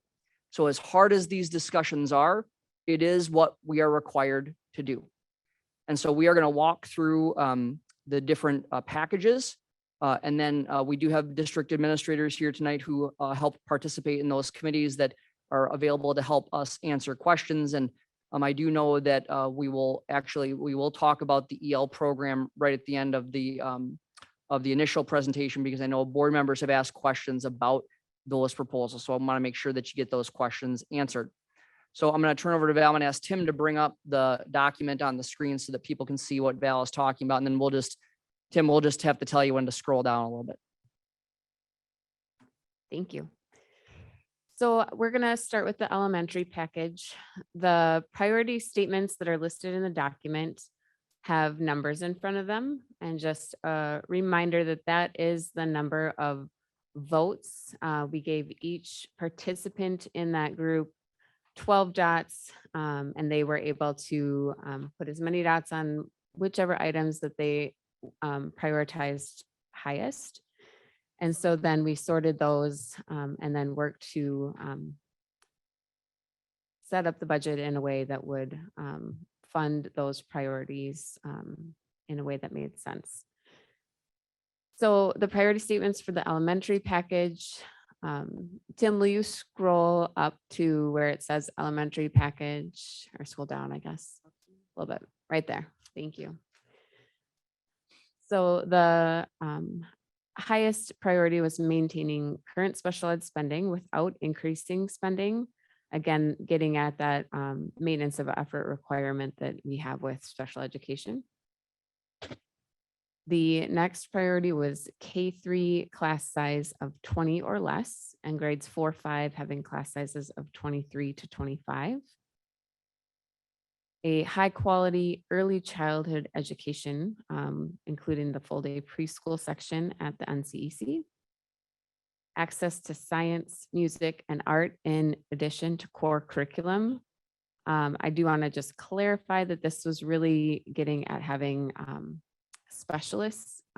FIAD wasn't specifically listed, and that is part of the process. Is if groups wrote similar priority statements, and they would merge them together. And so the language maybe got lost in translation, but it was really getting at the specialists in general. So I did take the language verbatim off of the sheet, but the overall context was there. So I just wanted to clarify that.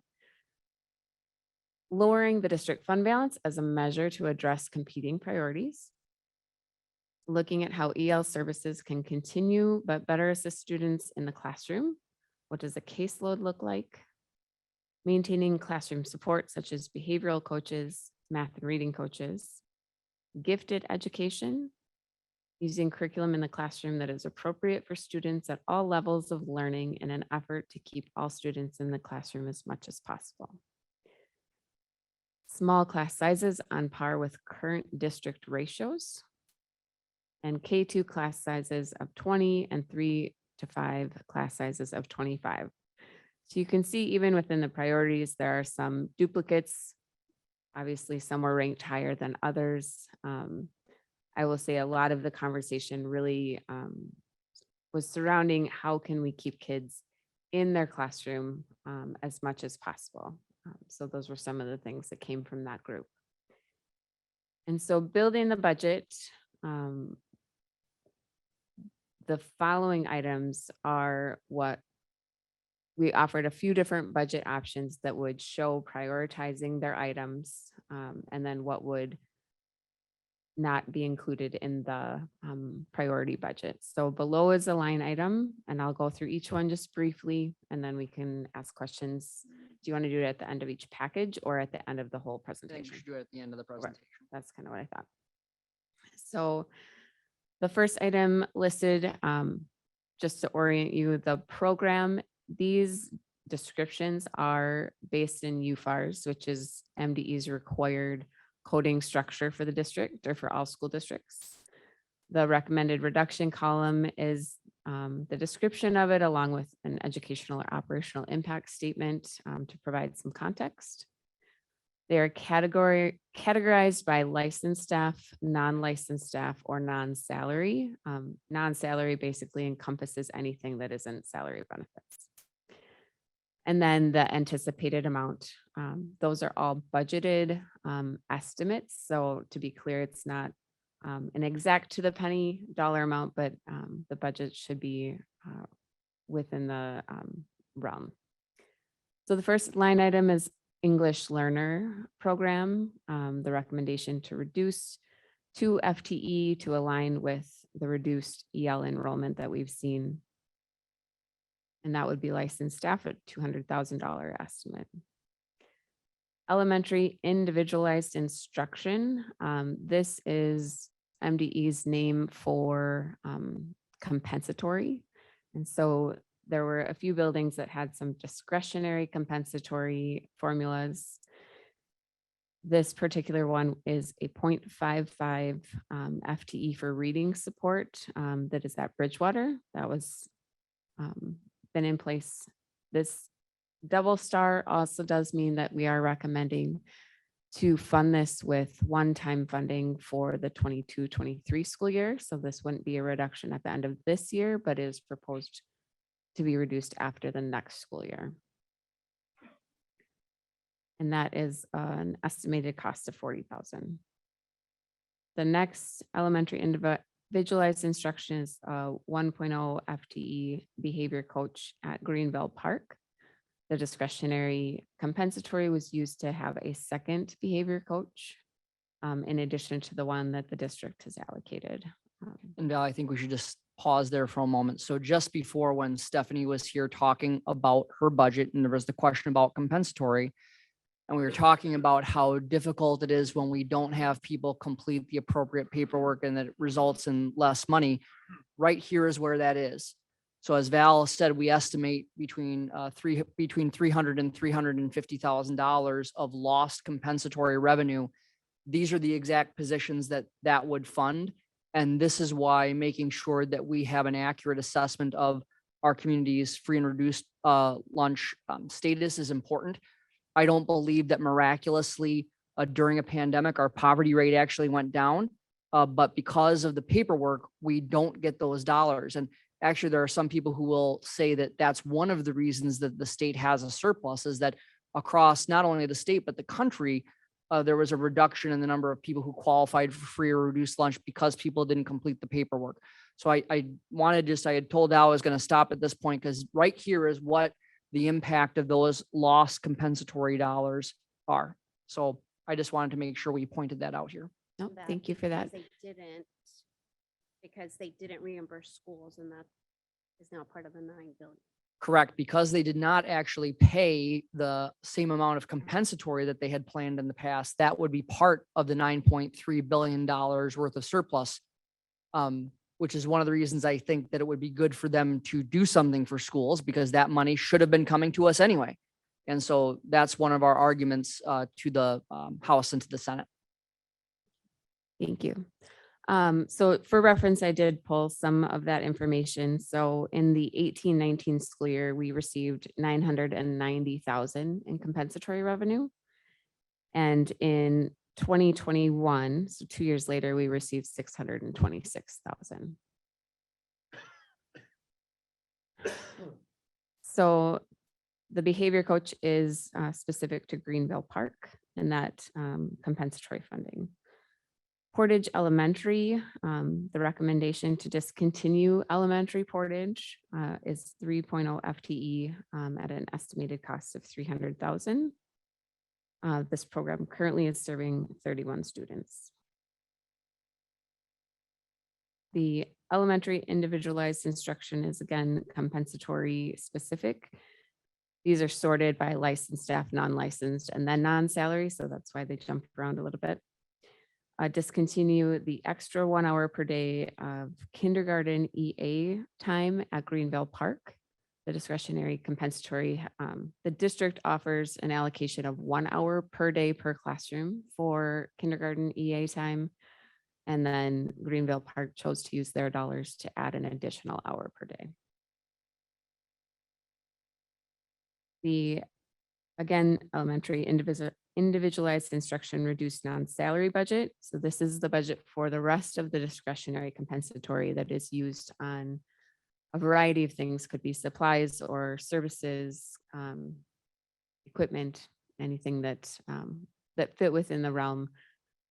The compensatory funding in general is intended, the statute is very specific about the things that it can cover, and it is intended to support basically reducing remedial education needs. And so anything that would support the items listed in statute are what the expenditures could be. The elementary education general, that is kind of the catch-all elementary program code. So the reduction of non-salary budget in the amount of $150,000 is all of the supplies, contracts for service. We do an allocation per student for discretionary spending at the building level, and we would look at changing the amount per student that we allocate to the buildings. Staff development, reduced discretionary staff development at the elementary level. We are required, just for clarity, to spend 2% of our general education aid on staff development annually. That's roughly $550,000 a year, approximately. And so there have been some pieces that were building specific discretionary. And so that's removing that piece. I just want to be clear, it's not all staff development.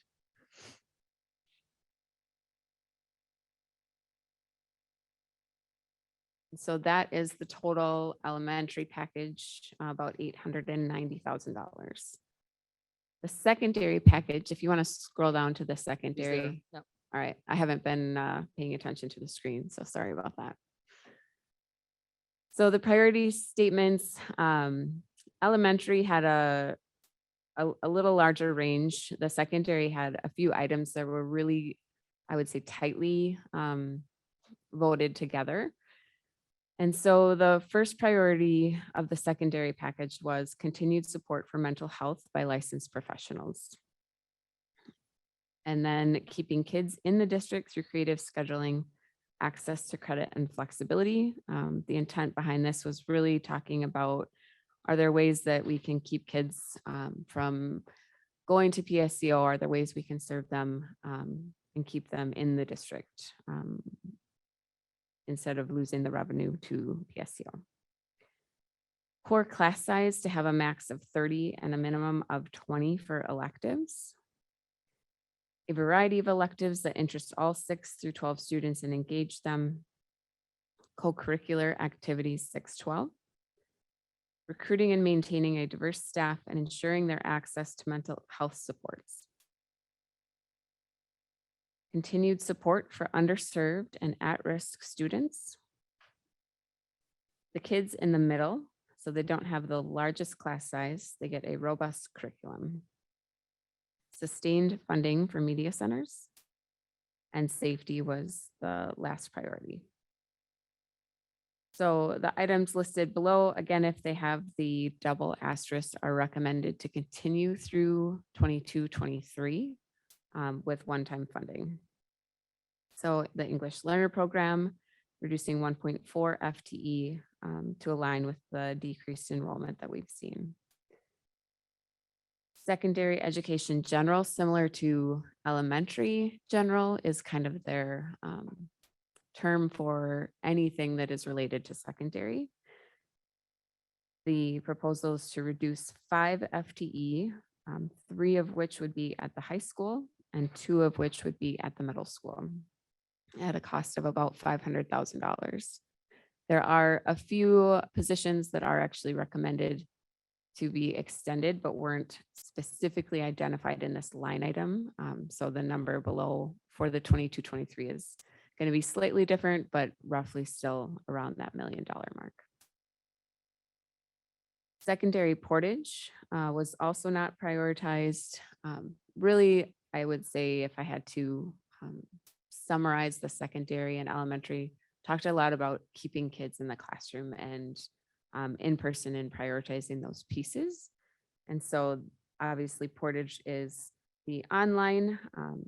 We are recommending to continue that for 22-23. This is one of the areas in the district that there is the opportunity to generate additional revenue because we can serve students from across the state because it is online.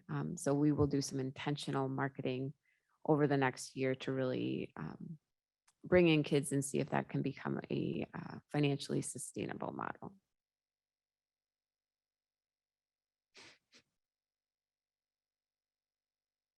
School security, the position for the parking lot and security monitor. Again, this is one we're recommending to keep through next year. And the budget is 50,000. I just want to be clear, since we had public comment, that it is inclusive of the salary and any additional benefits that the positions are budgeted for. So it is not just the salary cost, to be clear. And then the co-curricular activities, the recommendation to discontinue the cheerleading program. There were 5 students that participated in that program this year at a cost of $7,500. Again, these are all budgeted estimates. Discontinued the chess club and then discontinue the 1-act play. All 3 of these items, we are working with our community education department to see if there are avenues in which we can provide these through recreation programming. So there's still access to this in the community. Secondary education general, 1 Promise Fellow. This is an amount that was budgeted. We have several Promise Fellows throughout the district. And so this one isn't a specifically identified, but this would reduce that budget by $8,000. Agriculture education, discontinuing the partnership with Randolph. This, I did have a question, so I just wanted to clarify about how this $40,000 expenditure, again, that's the budgeted estimate. It is a per student calculation. So those students are attending class at Randolph for 1 or 2 periods in the day. For Mars and generating the ADM for the district, we claim them as 1.0, and then Randolph invoices us for the per student basic formula count for 1 or 2 periods. So they do that calculation and invoice us at the end of the year. So it is per student, so that can range from year to year depending on how many students participate. But I just wanted to make sure that was clear about how that funding worked.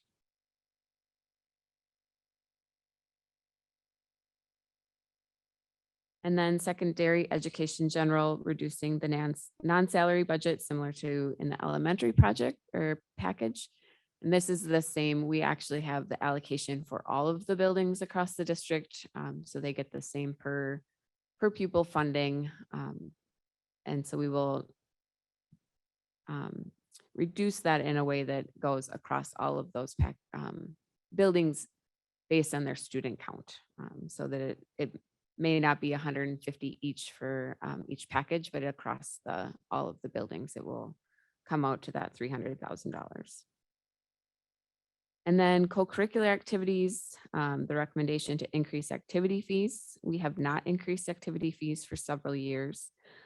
The original recommendation did have 2 state high school league sports listed at the high school. And so increasing the revenue will actually result in us being able to maintain those. Can I make a couple comments on the, Yeah, absolutely. So just want to go back. There are a couple of pieces that are what I would say the board needs to really think through in this reduction in expenditures versus some of the risk of losing revenue. And those 2 areas are both it's portage at both the elementary and the secondary level, and the agricultural program that we have a partnership with Randolph. And the part is that we aren't able to tell you today, or even in a couple of weeks, how many students, if those programs were discontinued, how many students might choose something different. So for example, we have 10 students participating in the Randolph Ag during the day program this year. And that's we're estimating a $40,000 savings there. If we have students who leave and open enroll full time to Randolph, we would lose that revenue. Same thing with Portage. We have about 31 elementary students and over 120 secondary students. The reason that we're recommending that the secondary continue for 1 more year is if we saw even half of those students choose an online program rather than coming back on campus, we would obviously have that loss of revenue. Our focus had been on the expenditure component because that is where we need to make these reductions. But I want the board to understand that when we look at those particular reductions, there could be some revenue.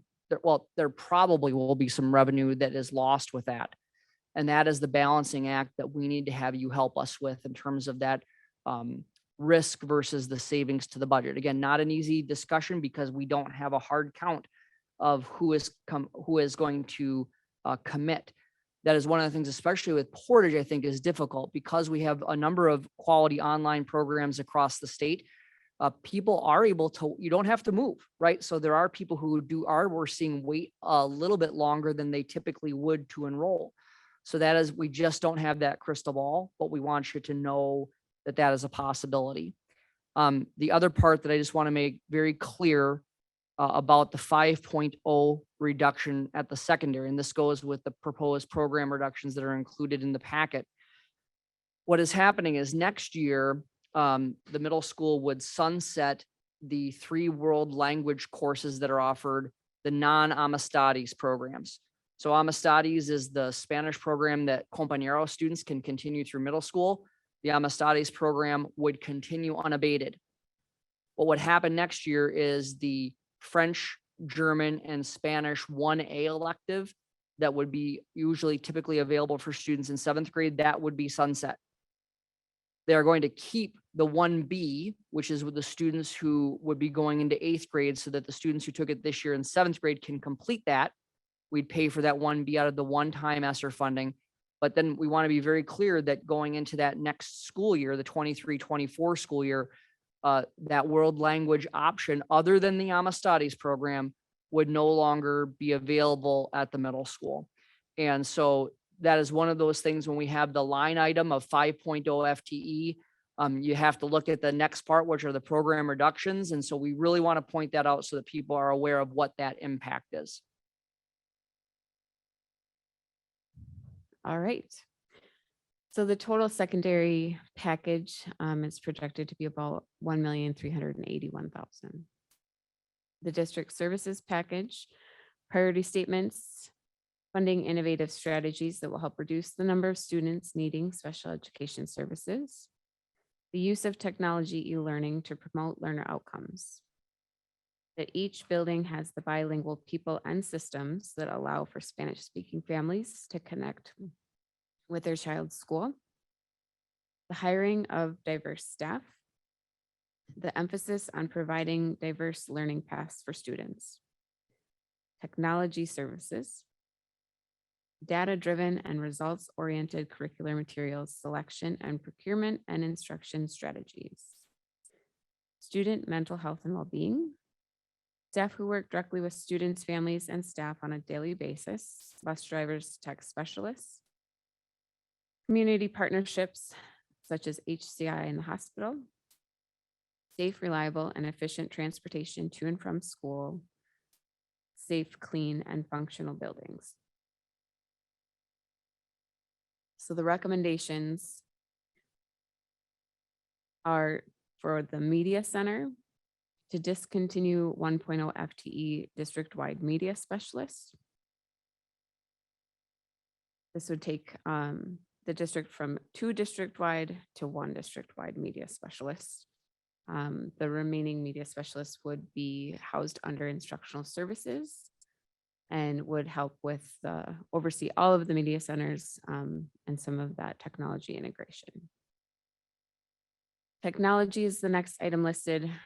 The technology administration reorganization with the resignation of Kim Brisky that allowed for this reorganization. And so we are proposing to merge the duties of the district's network manager and the director of technology services into one position to work on effective operation and support of the district's technology infrastructure and devices. Buildings and grounds, recommendation to reduce 1 FTE custodian at the middle school. Contingency, we're recommending to decrease from 3 FTE to 1.5 FTE. As a reminder, the contingency is an allocation in the budget that allows us, once students start enrolling, typically in August, and we have better numbers, if there are particular class sizes that are concerning at any of the building levels, it authorizes the staffing without having to come back to the board and waiting for that time frame. And so we can respond a little more quickly than a typical addition to staffing. General administrative support, reducing the publications budget. The publications budget covers things like public notices, things in the newspaper, and a variety of other things. Still under general administrative support, reducing the district office supply budget. Business support services, that is the finance department. The business support services is the UFAR's terminology. Reducing the fees for service budget, that covers things such as the audit, the actuary, and a variety of other services. General administrative support, eliminating the national conference professional development budget. This is strictly for administrators, was allocated for administrators to attend a national conference. And so we're recommending to reduce that. Instructional technology, reducing the subscriptions and or contracts. This covers a wide variety of account codes and different things that we purchase. And so looking across the district to reduce that by about $29,500. Staff development, reducing the innovation grants. So there's a specific staff development allocation that Northfield Enact has used to allow staff to apply for innovative grants for them to try different things without using their classroom budget. So we're proposing to eliminate that. Again, not all staff development. Pupil transportation. So we're recommending a reduction in the transportation contract of about 10% or 350,000. You'll note that this one has the double asterisk next to it because this is not something that would be able to be implemented for the next school year. There are a few different strategies that we could look at. We could look at changing the walk boundaries for elementary and secondary students and increasing that walk boundary. We could look at elementary boundary changes. So we're changing which elementary school students could be going to make that, to balance the numbers and to make their transportation more efficient. Those are a couple of the strategies. Again, none of these would be implemented in the next school year. We would take the next several months to make sure that we're researching and appropriately communicating what those strategies would be. So we'll be working with Benjamin Bus on that. The buildings and grounds, looking to reduce our utility expenditures. This could be challenging given the current market because this encompasses electricity, water, gas, and all of the things for the buildings. Looking to reduce it by 5%. It could include things such as intentional building control changes, having a policy or a procedure document for personal electronic appliances, and charging a fee to cover the energy charges and any other energy efficiency best practices that aren't currently in place, changing more LED, that sort of thing. General administrative support, we do have a budget specific for ergonomic furniture. If we have staff having issues, we want to support them in that to help prevent a work comp issue. And so actually both of our work comp provider and our life insurance provider, I believe, offer services where they will analyze the concern, provide suggestions for equipment, and actually we recently found out that one of our vendors actually will purchase some of the equipment on our behalf. So we'll look to move towards that. It's pretty minimal throughout the year. As you can see, we're looking at $2,000, but anywhere we can have an outside vendor help us with those expenditures is a good place to be. Elementary education general, reducing district-wide purchasing. And then the secondary, you'll see both of those are listed at 125,000. So this is reducing the budget. So I want to be clear, we don't necessarily always spend $250,000 in these line items. These are dollars that are to support if there's a district initiative for the elementary and we help purchase those items. If there's something that we're kind of doing mid-year, it goes for things like the Scholastic News, where we're asking all elementaries to do that instead of using their discretionary budget.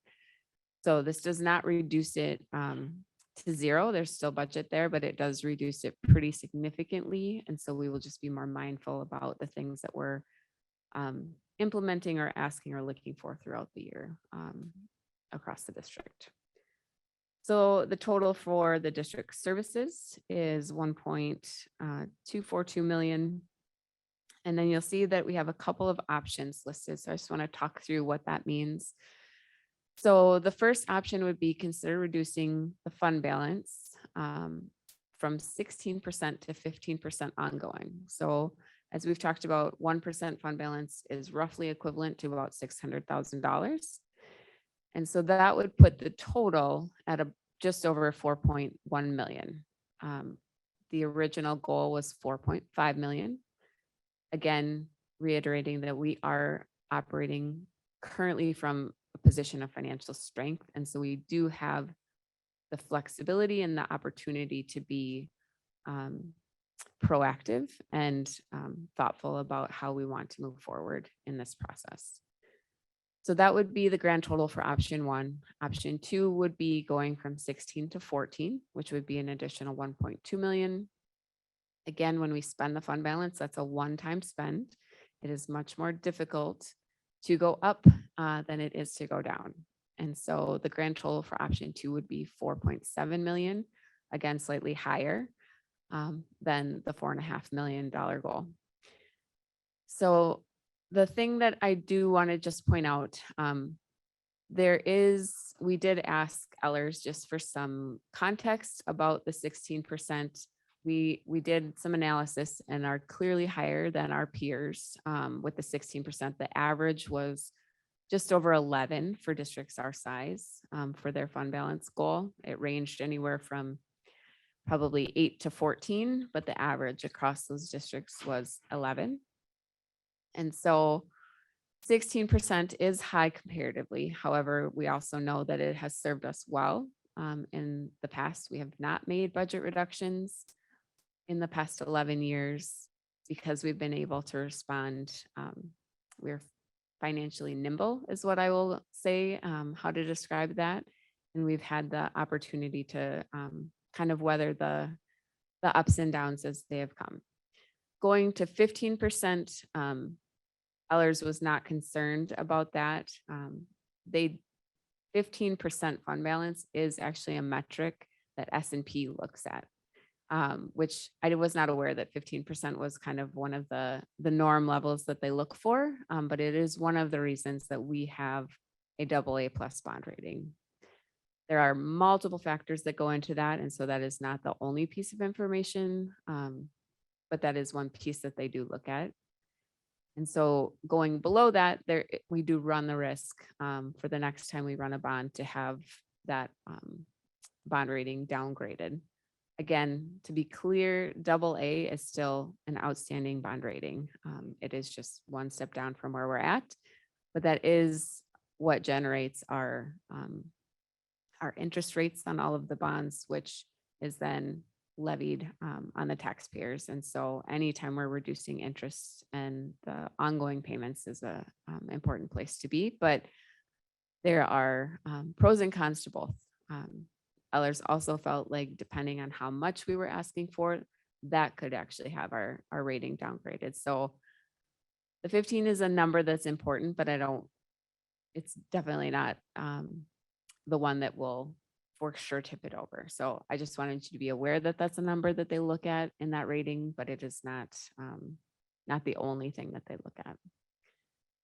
And then the total recommended to continue through 22-23 is $955,000. That's basically adding up anything that had the double asterisk up above.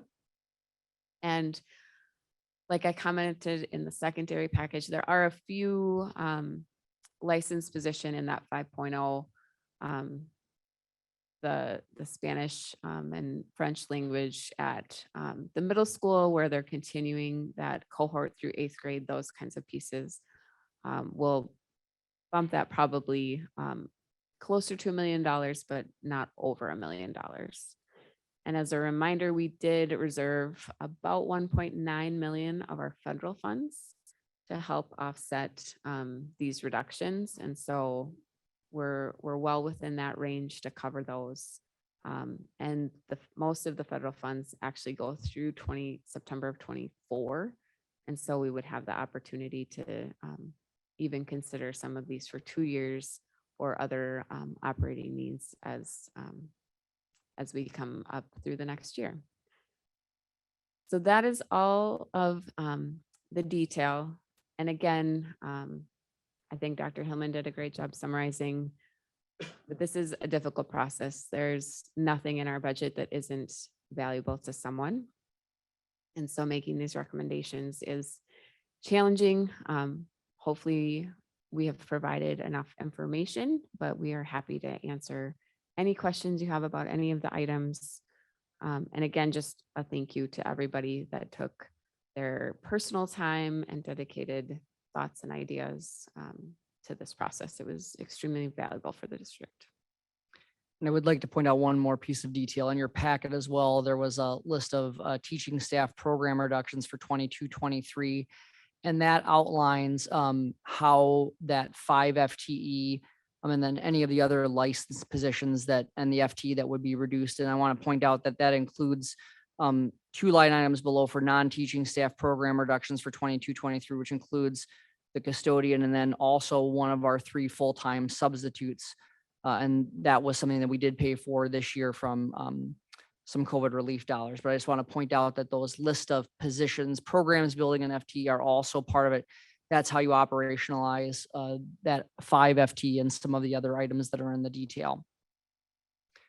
And I know that one piece before we have questions, I'm going to ask Director of Instructional Services, Hope Langston, to come to the podium, and she's going to bring her computer. I know that board members had asked for some detail about the proposed reductions in the EL program. And we want to show you the data that has led to that recommendation. Again, very difficult, very important program that we are going from right now from 11.4 FTE to the recommended 8. And so Hope is going to plug in and she's going to share with you the rationale behind that recommendation that came from the elementary and secondary teams.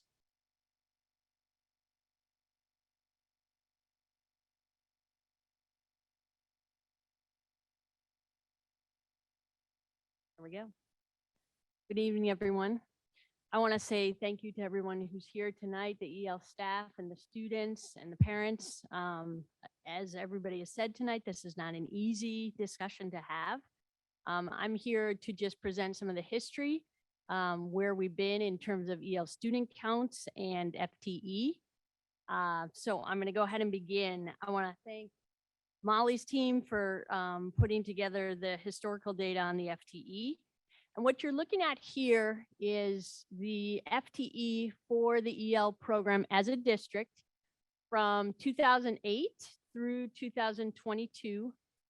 And in that backdrop is the actual EL student count. It's the gray line. And as you can see, there have been some fluctuations over the years.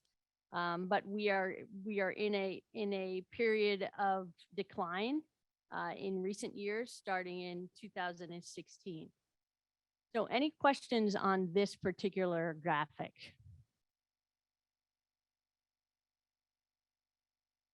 I hope, does that show an increase there at the end? This right here? Yes, we had a 10 student increase. You don't feel like that's a trend, or what is your estimation? Well, if you look over the trend, and Val's asked me the same question, and here's the situation with EL, and you can see it actually, particularly here, we do see some significant increases and decreases over the years. And part of that, this trend right here was part of an influx of EL students into our ALC. And then the other thing driving our enrollment numbers is the number of students who exit in any given year and the number of students who move into the district requiring EL services.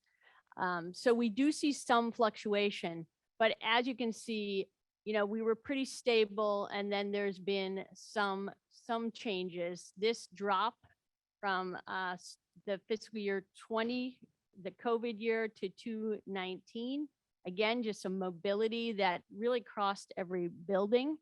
And then we had a slight uptick this year.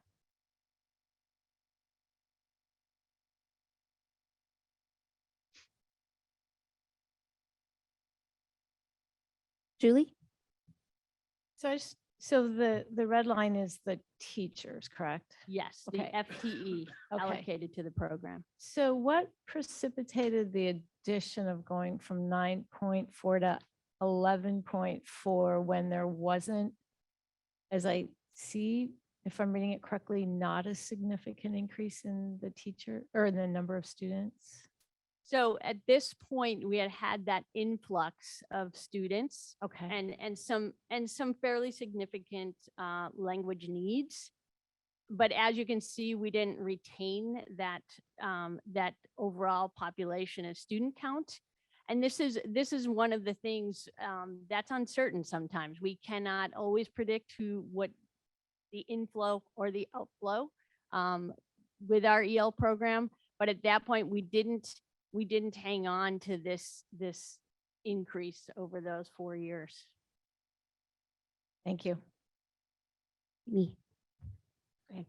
So right now it looks like we have a ratio of about 20 students per EL teacher. I don't know how balanced that is across the different schools, if you could comment on that. And then my other question is, everything I read said that it's compared to peer districts, and I'm not sure I care that much about peer districts. I'm more concerned about, is there a recommended teacher to student ratio for EL students? So some great questions. You are correct that we are on average 20 students per EL teacher this year. I do have the Big 9 spread of that same metric. You are also asking a great question. Let me give a shout out to Jen Lompard, who spent one night late at night digging up. In fact, we do not have a recommendation from MDE about group size, FTE allocation, or service minutes. So language plans that are developed at the district level are actually locally developed and locally driven. And that's why you see some extraordinarily wide student teacher ratios across the state. So if we do look at the Big 9, and this has been a topic of conversation in the Big 9 because of districts facing cuts just like we are. You see Rochester at a high of 50 students per EL teacher. We are currently at the bottom at 20 to 1. And then you see a range within that span. So there is no recommended ratio given by our State Department of Education. Jennifer did find 2 recommendations from Illinois and Indiana, but I looked far and wide to see if WIDA would recommend or there were any other, and it is very much a local decision. So what were Indiana and Illinois' recommendations? Jennifer, do you remember one was 30 and 20? One was super old, so I'm not even sure more, but yeah. So this MDE does not give us that guidance specifically. Thank you. Any other questions? And I hope, I was wondering, how do we determine then if there's no recommendation? How do we determine what's a successful ratio? So that's a great question. And I'm in year 2 of this job.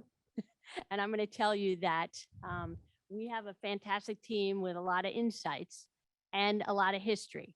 So when you go back and you look at what our FTE has been for our student counts, we know that we have had varying models in place. And so the other question that was asked is about building levels, and we do have that. And I'm just going to share this. This is a lot to look at, but I want you to look at that grand total line. This includes monitor students because we are required to monitor our exited EL students for 2 years. So that's where you're going to see slightly higher numbers here. But what you do see with that grand total and with the FTE that is currently assigned to buildings is a disproportionality between, say, Bridgewater that has 1 teacher covering all of those students to GVP that has 3, to Spring Creek that has 2, and middle school that has 2. And we have talked about that as a team, is our ability to be nimble, because we sometimes do see enrollment fluctuations that we need to respond to, not only in count, but in language need. But that's where we sit right now. And so this was an attempt to look at a weighted need, which had been used in the past when we had fewer FTE and similar amounts of students. So we do have that, and we do have a variation by building. That's our reality right now. Thank you. Anyone else, comment or question? Hope, would you just mention what if the proposed reductions were to go through, what would be the new ratio? So with our current student count, our new ratio would be about 28 students to 1 EL teacher. And if you look at the Big 9, wrong one. If you look at the Big 9, you can see that puts us, between Winona and Mankato. Now, the unknown is, do we know how many incoming K we have? Yes, we do, but we have not yet screened them, right? So that will determine. And we also don't have our access scores for this year to tell us who will be exiting our program. We do know, given our access history, that in non-pandemic years, we're about 10 to 12% of our EL students will exit in any given year. We were a little lower last year during the pandemic. So another question, one of the public commenters mentioned graduation rates for this group and how we do pretty well with the graduation rate. And do we have any sense of how the fact that we, has the fact that we have so highly supported this group through the years impacted the graduation rate? And if we reduce the number of EL teachers, will that affect the graduation rate? So we are very fortunate that we have some really great supports in addition to EL at our high school, namely Torch, right, to help students who are facing barriers. I did pull this. This is the Minnesota report card. So this is public information. And these are 4-year graduation rates of EL students. And this is the 2021 rate.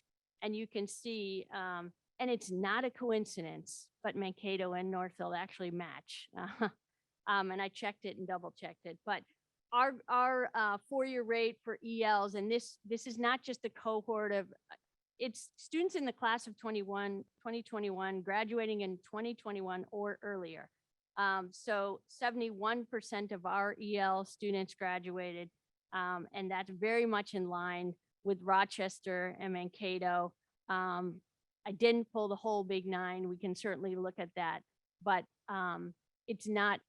we're not out of line with these Big 9 peers. And your point on that being that their ratio is a lot different than ours, and yet they're getting the same graduation rates. That would be one takeaway, yes. Our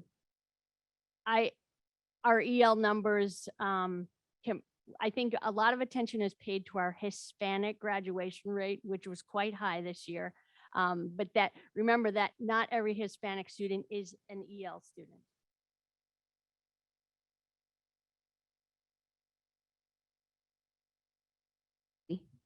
So I'm glad you brought up the Torch program because obviously student achievement is a primary goal, obviously, that we all have for every student.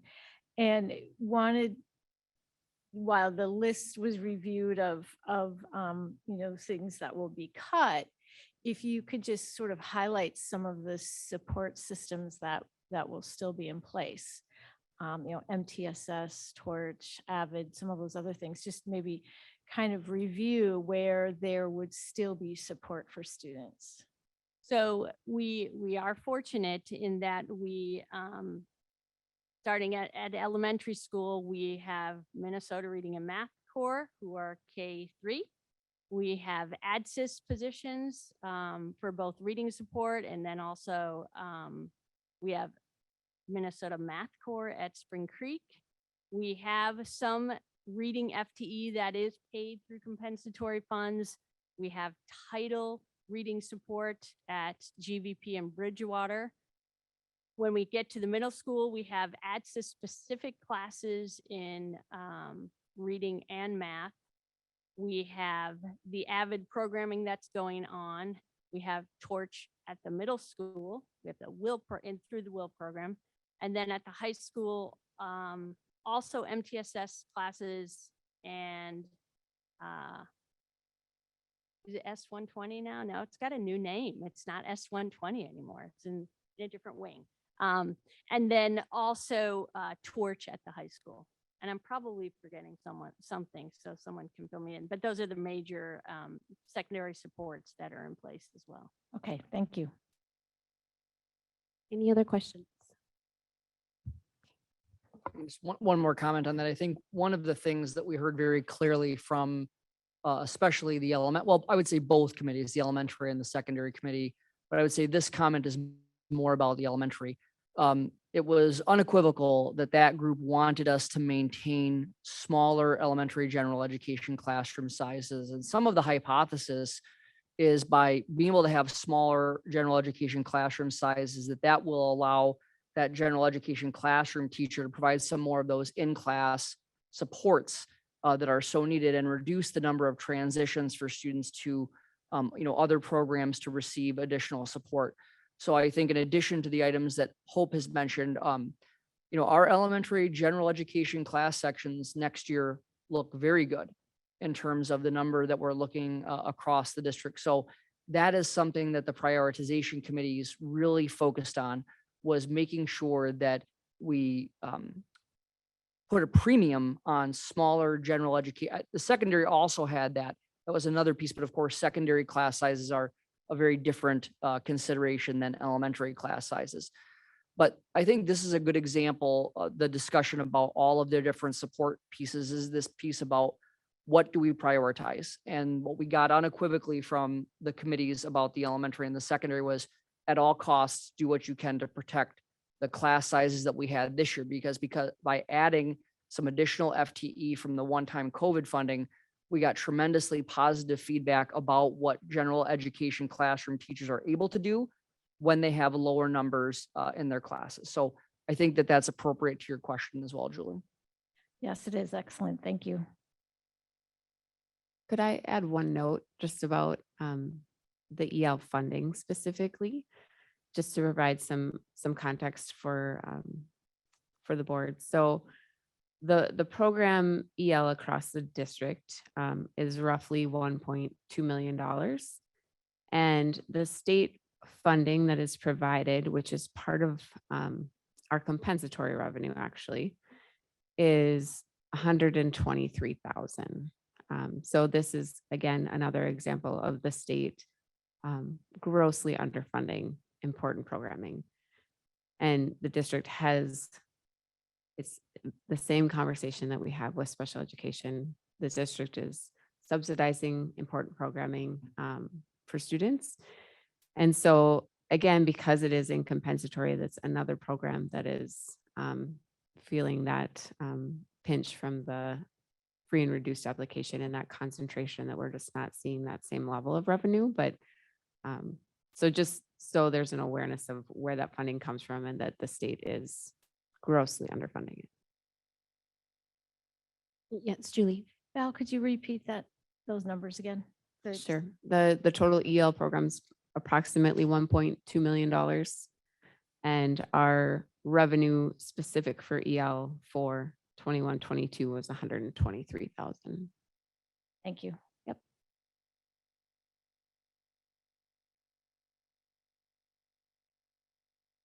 Amy. Do you have any other interesting slides that you haven't shown us? I have lots of interesting slides. think we- I have peer analysis and then just building analysis. So whatever you have questions on, I probably have an answer. And I think we want to point out too that, we can certainly ask, because we knew there were some specific questions from the board about EL. That's why I had Hope come and talk about that right away.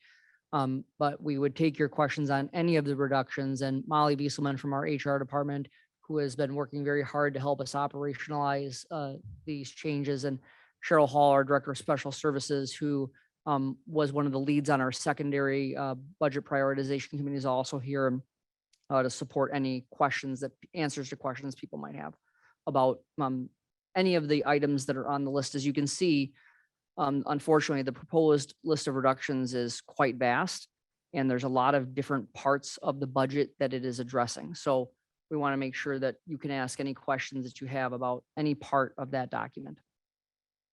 And just to kind of put a point on this presentation, just to hear that while there is a real budget gap, that the changes that we're making are more about giving services that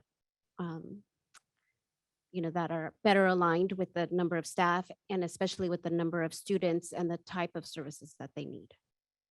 Yes. Any questions on any item? Okay, Tom. I was actually surprised that the agricultural program would be cut and um, I don't know, I think it's an important piece. I mean, we're fundamentally an agricultural community. Historically, we have been. Um, we all need food. We're facing issues of climate change and loss of insects like bees. I mean, in fact, there was something in the news that there was a huge loss of insects, and I forget where it was, but and then we still have population growth and we're losing farmland. So if anything, we should be upping our game and encouraging people to go into this kind of field where you're going to need the people who are hands-on and in the field doing the work and knowing the best practices and the modern equipment, which you know is complicated as anything else. And then also you're going to need the researchers, the scientific researchers who are going to, you know, help us figure out how we can feed a growing population on what we have. So we're currently serving 10 students. How many have we in the past? Is it like a big reduction or has it stayed consistent? You know, and you know, I'm pretty much hands-on. Anything that has to do with hands-on, I'm all for it. So I guess I'm surprised and a little dismayed that we're cutting that program. And I don't know if you could explain a little bit more of what the program actually is and the impact on it. Yeah, Tom. So the number that we have for this year is 10. It has been higher in the past. We know that. We can get you the official data on that. And what we're talking about is the during the day program. So just for people to make sure they understand how this works, this is a partnership with Randolph. We do not provide transportation for the program. So the students who participate transport themselves. They take 2 courses. The courses that are being taken this year, it's based on what is offered at that time. The courses that are being offered are, it's a general agriculture course and a forestry course this year. There are 11 students in one and 9 in the other. So it's an average of 10 students who are participating, a total of 10 students who are participating when we look at it across the board. And really, Tom, what this is when we looked across the entire spectrum, we used registration as a component. And so when we think about all of the CTE programming that we have, I think sometimes people think of CTE programming solely as welding or, you know, those kinds of things. But it is broader than that, right? It does include things like business education. It includes things like family and consumer science and the traditional industrial tech places. We're not proposing any reductions to those programs at this time, the ones that are housed within the school district. We do have an interest in learning. Are we able to do some of our own ag programming? That's something we would explore. Can't tell you it's going to happen right now. And I do understand from people's perspective that once you reduce something, it becomes very difficult for you to, the program is completely reduced, it's very difficult to see it come back. It's different if you're reducing some FT and you're re-adding back. So Tom, it was not a value judgment of the program. We know that ag program partnership has been an excellent way for us to collaborate with a neighboring district. I think it's a highlight of the collaboration that we have with other communities. In this case, when we look at the programming that we offer within the school, within our school district, we are not proposing reductions for that at this point. And this was a program that had far fewer than the 20 students that some folks in the prioritization committee suggested we consider for reduction. So again, as with EL and with all of the things on the list, we take no pleasure in recommending it. But when we look at the reality, it is a program that had a few not a ton of students in it. We do know that Randolph is actually, it sounds like they're expanding the program, adding FTE there for next year. So we know that there are some other districts that are increasing that. As we all know, these are very difficult positions to fill, even if you do add them. This is my understanding that for those 2 new positions, replacing a previous position at Randolph, there were very few, there were less than 5 candidates, is my understanding, who had applied. So just like career technical education, the other thing that we're facing is that there are just so few licensed people. At least you can get an ag license in Minnesota. to get a technology education, what we would have thought of as a shop license, a shop teacher license years ago. There are no schools, no colleges in Minnesota that even offer that license anymore. If you want to get a Minnesota license to teach industrial tech or tech ed in Minnesota, you have to go to a Wisconsin school. I do understand that St. Cloud State may be able to put together an individualized program for people who have an interest, but they don't have a formal licensure program. This is a crisis that we're facing in all of these areas. At the end of the day, it comes back, Tom, that this was a matter of when we look at the registration numbers, it's a low registration comparatively. Did you have a follow-up, Tom? I do. So you're talking that maybe Northfield would look at something. We could. Now, Okay. it So- is very efficient right now to be able to offer that program with Randolph. That is a good piece for us. And as I said at the beginning, that is also a trick for us to be able to know, would we have additional students who would open enroll to Randolph? That is a possibility that the board needs to consider about the possible loss of funding. Could we postpone the cut for a year? And That would be as the you're- will of the board. Right. Yep. I mean, as you're saying, look into it ourselves and see what the impact might be on the students. And if they're, now that we're back in school again, because we were out and that may have affected the numbers, that if numbers went up and maybe reconsider it. And given that the cost is relatively moderate for 1 year, at least to keep it Right. going. Yeah, as you know, Tom, our job is to bring you we were told to bring $4.5 million of reductions, which is what we are doing. And of course, at the end of the day, it is the will of the board in terms of if you ask us to delay a particular, we will certainly do that. That is an option that you have. We have not spent all of the one-time COVID funding that we're using to soften the impact of this kind of budgetary impact of fewer students. But we also have some concerns with that about making sure we reserve some of that. It's an election year. We don't know how that's going to shake out. We don't know how the economy is going to continue. And if we have to try to continue to backfill some of these things for the 23-24 school year, that gives us the flexibility to do that. But to answer your question directly, you absolutely have the option to say, we'd like you to delay that. Okay. Thank you. Okay, Jeff. Yeah, I echo Tom's points and agree with him. I'm not for cutting that $40,000. I'm also, I mean, for anyone that's got a lobby for what they're doing, these cuts are tough and everyone's kind of got to have a lobby of people coming in and taking a look. I mean, with personal bias, the family farm for generations is just right outside of Randolph. For me, my mom's from Cannon Falls. Of course, I'm a Raider. So, as Noel could say, I mean, for years and years and years, I mean, we've always had, even a lot of farmers have been on this board for many, many years. And we are a rural district. We are agriculture. And it's just that a lot of times when I talk about the Northfield bubble of the people that are there, they don't really think of us in a lot of respects of agriculture. And I know that, budgets are tough and whatever they are, but I mean, I look at this when you say that number on there, when I say people that are taxpayers with a lot of farmland and they're paying in that money, not getting a benefit of that. And that program with Randolph has been stellar for years. I mean, I think that that's a great thing. Now, I would say, regardless of what the board decision is, and obviously I'm, with not cutting it, I'm for not cutting it.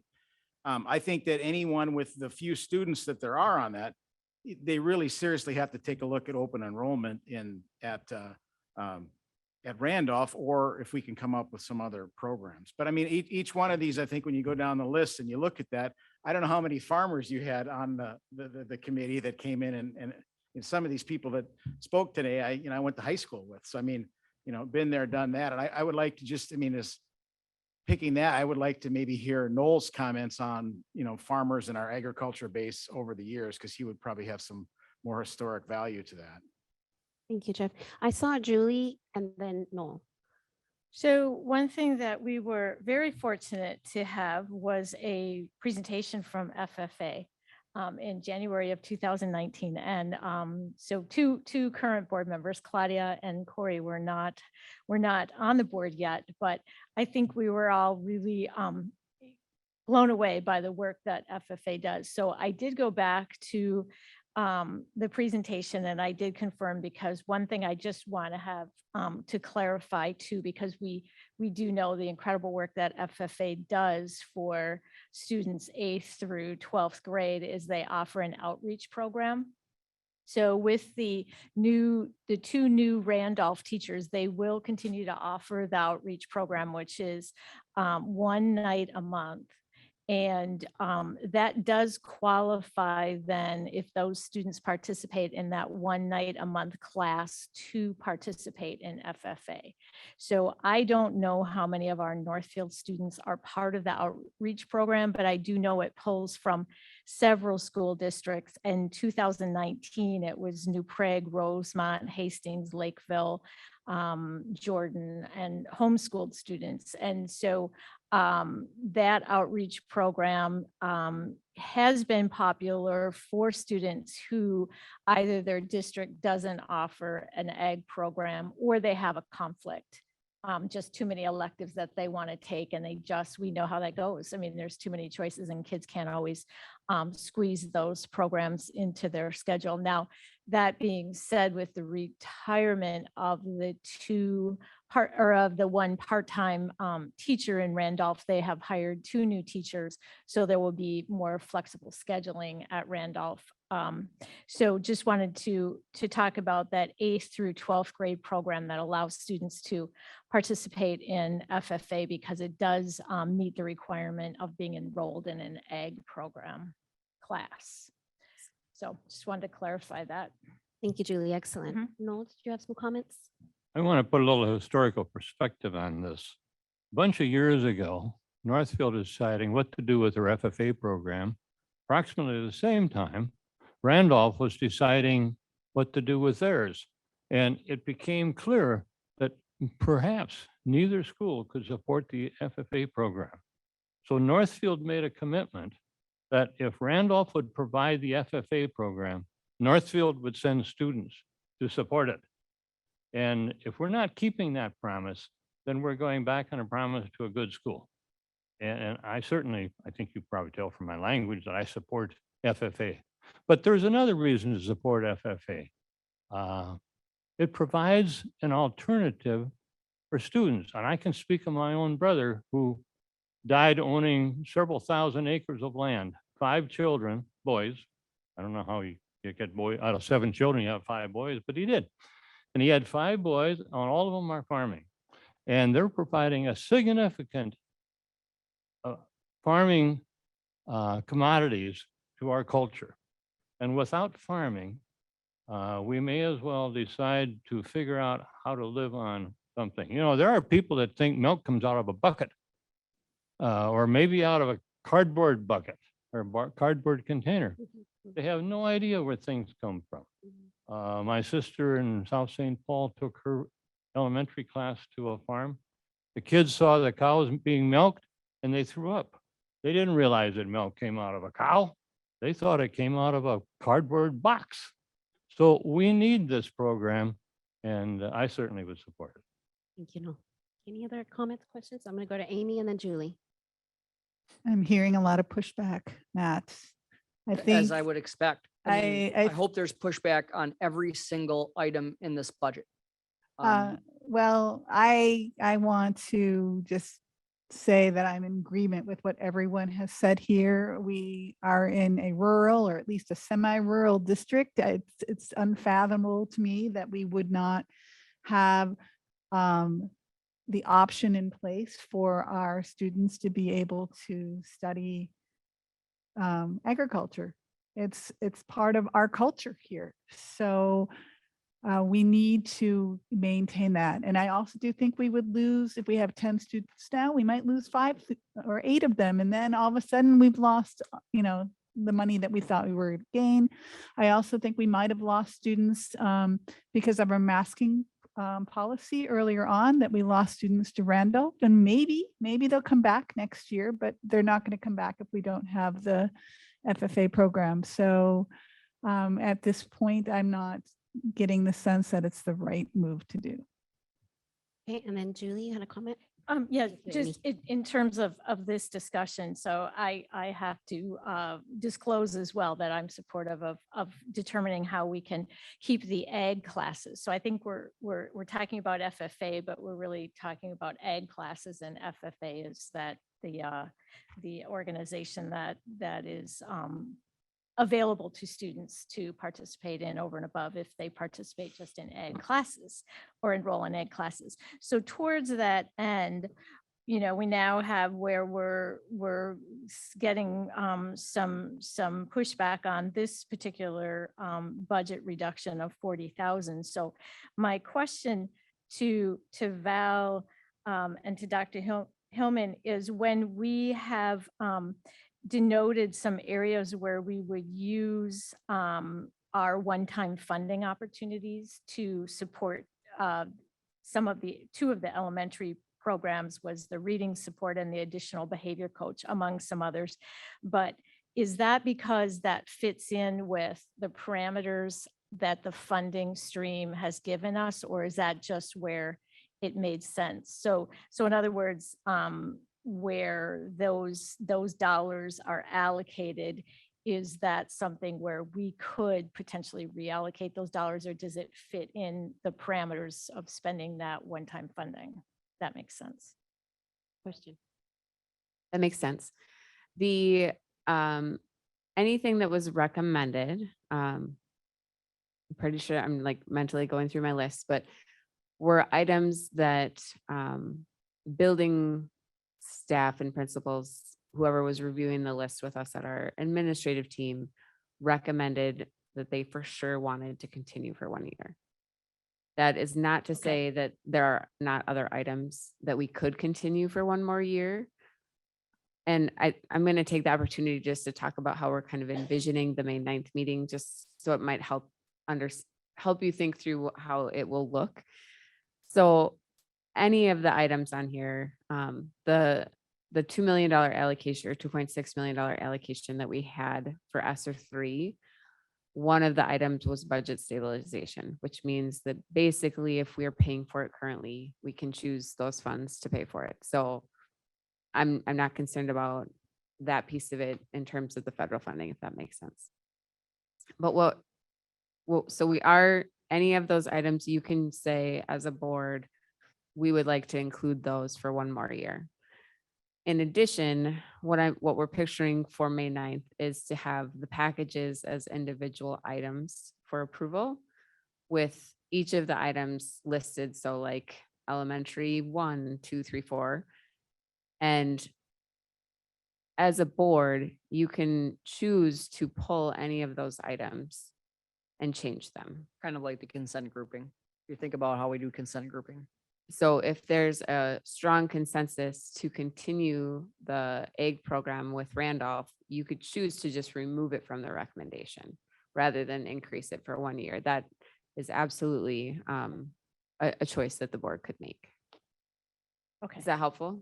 Yes, I was really trying to get around how flexible those dollars are that we have. So we're so appreciate the stewardship of Dr. Hillman and you, Val, to say, you know, you just really watched that we were very judicious in preserving those funds. And we know a lot of districts spent all of theirs, and here we are with 1.9 million, which is significant. So I was just trying to get at how flexible we can be with those dollars. Absolutely. Good. Yes, Jeff. Obvious question. You said if we went down 1%, that's 600,000. Standard & Poor's looks at 15, which, so that's $600,000. I mean, how flexible, or where can we and cannot spend or put that money? That is also very flexible. So that's general fund money. It's general fund. So anything that we currently spend in the general fund would be allowable. And I think we just need to double down on the S&P rating. You know that we value that AA+ significantly. It is an external validation of our financial management, and it is a real savings for taxpayers. If we go out for a bond, it gives us a much better interest rate. That's a great thing for our taxpayers. Even at 15%, when we talk with Ellers, whenever another bond comes around, it will depend on how much debt we still have. So even at 15%, they've told us it's unlikely, but it could be possible that we could even be downgraded to AA, which is still an amazing rating, but it isn't AA plus, even at 15. Conversely, they've also told us additionally, at 14%, depending on the circumstances, that might not also trigger a downgrade to AA. So this part, we just don't know the answer to that, but I know that the board has been very proud of that really high bond rating from Standard & Poor's over the years, because it makes a real difference for us in terms of what our taxpayers have to pay when we go out for a bonding. So we want you to have all the information. We do know that our fund balance is high comparatively. There are people on this board who remember why that fund balance is high. There are people on this board who led rallies to make sure that we could try to maintain financial stability. So 16% is the gold standard, if you will, for districts our size, platinum standard probably. And what Val shared with you is that the standard is much less in other districts. Now, you know that we will struggle to recommend something less than 14%. I only share with you that when we had that very large insurance increase in the fall, that would have increased our employees' insurance premiums by $240 per paycheck. In the middle of a pandemic, that fund balance allowed us to cover $1 million worth of that for our employees, so it did not hit their pocketbooks at a very difficult time. That's what fund balance can do for you. Now, this is a trade-off, right? We have to think about, we don't have other avenues we have very limited other avenues for revenue. One of the first things committees ask is, what can we do to increase revenue? And as you know, we've tried very hard to maximize. There's some limited ways that we can continue to increase revenue, but the fund balance is a thing that's very hard to build. And we do want you to consider it strategically. Both Val and I are ready to make the recommendation to reduce the fund balance below 16%. And that's hard for us, right? Because that is what has been this board's expectation for close to 20 years, I think. And so we don't take that lightly, but it also would allow us to continue programming in a sustainable way. One of our goals with this process was that we are not coming back year after year after year like some other districts to cut. We are looking to try to make a once in a 5-year change so that we have that sustainable. We can't promise that, but our goal is to make it as sustainable as possible for 5 years. So we really want you to think about the fund balance. It does give us some great flexibility, as Jeff said. Jeff. A lot of moving parts. Also too, Molly had a great presentation talking about insurance issues and things like that. It has to be a major priority for us so families and individuals can have affordable health care. I mean, that's a major issue. So that's got to be at the top of our priority when we're looking at things, which I sure hope it is. So thank you. Thank you, Jeff. More comments, questions? Amy. I just want to point out, I guess, the irony of us just a few months ago voting on a strategic commitment to maintain a 16% fund balance. And I think we meant it. And I'm still not quite ready to give up on that commitment. But I just think it's interesting. It wasn't that long ago that we voted to maintain that. Thank you. Julie. So I wanted to shift gears and talk about the 5 FTE reductions at the secondary. So when you eliminate some of the electives, is there any concern, those students have to go somewhere. So is there any concern about being able to maintain those targeted class sizes for electives, knowing that we have less options? I think the target was a minimum of 20 in electives. So was that part of what drove some of those elective reductions? And then I think talking about a maximum of 30, is there any concern there of not being able to maintain that? And then I will also just dovetail a question too about then contingency and reducing that and how that sort of will work with less electives and less of an opportunity for us to plug spikes in, in class sizes, et cetera. So those two questions combined, I guess. Well, actually, they're two separate questions. So I should have just waited and asked them, but those are my two questions. Thanks. No problem. So the one thing that I will note is that we are projecting declining enrollment at the secondary. And so the class size is always obviously something that we're looking at, but we are anticipating less students. And so that becomes certainly depending on the program, but a lesser concern when there's, if we're bursting at the seams, that's definitely a high concern. But we are anticipating declining enrollment. We have a pretty large graduating class this year, and not seeing that same kind of ninth grade influx that we've seen historically. So again, that's all estimates, and we know how that works. But so that part is not I will say the 20 to 30 range is a target. There are classes where it absolutely makes sense to have more than 30 at the high school level. And so we have given that to our administrators as a guideline. This is what the group prioritized, but certainly, and we were clear with the group that there might be times where 20 is too many for safety reasons in, if you're working with tools and those sorts. So using it as sort of a frame to make sure that we're looking at things reasonably, but not necessarily a hard and fast where we would add another section at 30. If it's 32, it doesn't make sense to add another one. So using it as a guideline. And the enrollment piece. What was the second part of your question? I want to make sure I get it. With the reduction of the contingency fund, if there's going to be some challenges there to hitting those targets. I mean, we know it's a parameter, but really being able to respect the work and the targets that they have really asked us to try to hit. Yeah, I think the benefit at the secondary level is that it is very rarely an entire FTE that we're adding. It's one class and we're adding an overload for one teacher to teach an extra section or multiple teachers to teach extra sections. And that covers a lot more bandwidth than one FTE. Because if we're looking at the cost of 1.5 FTE, obviously that would go quickly. But when we're doing it in terms of overloads, it goes quite a bit further.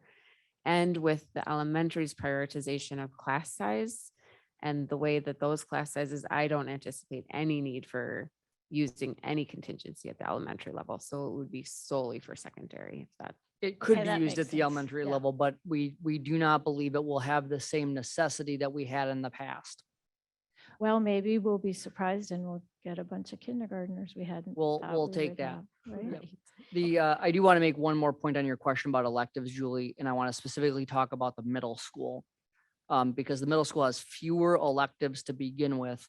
One of the strategies the middle school used to make its recommended budget reduction, specifically of that world languages over a period of 2 years, is almost all of the world language teachers at the middle school are part-time. And for the purposes of addressing those class size targets, middle school administrations was looking to say if we need to keep as many full-time teachers as we can to be able to make sure that we can support the flexibility in scheduling. So to be clear, the Amistades program, that piece is still going to run through. But those reduction of those world language classes over the next couple of years, those staff are all part-time. And so one of their calculus was to make sure that they were keeping as many full-time staff members as possible to provide the flexibility to hit those class targets. Makes sense. Thank you. Thank you. We are coming up on 9 o'clock. Is there a motion to go past 9 o'clock? Okay, moved by Tom. Is there a second? Okay, second by Amy. All in favor, say aye. Aye. Opposed? Okay, motion passes. I'm also going to suggest a comfort break, stretch break, bathroom break. Is there a second? Okay, second by Amy.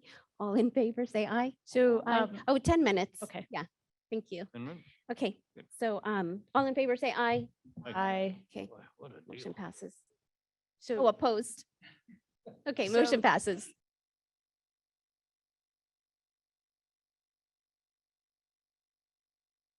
Okay, welcome back.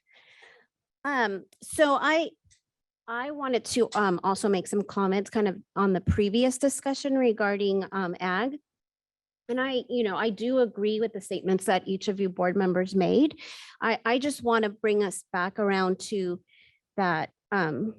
This is about the students' interest and more than about what, we love about our district. So what I'm getting at is that the students are choosing this elective and there's only 10 of them choosing it. So even though we have this, desire to keep ag going, the student population is choosing something else. I'd be interested to hear what electives are very popular. Yeah, we can bring the list of those for you. What I will tell you, I'm pretty sure I can bet that the most popular elective at Northfield High School is baking and pastries. And it's not baking and pastries. Sure. And I'm not sure it's close. And then advanced baking and pastries.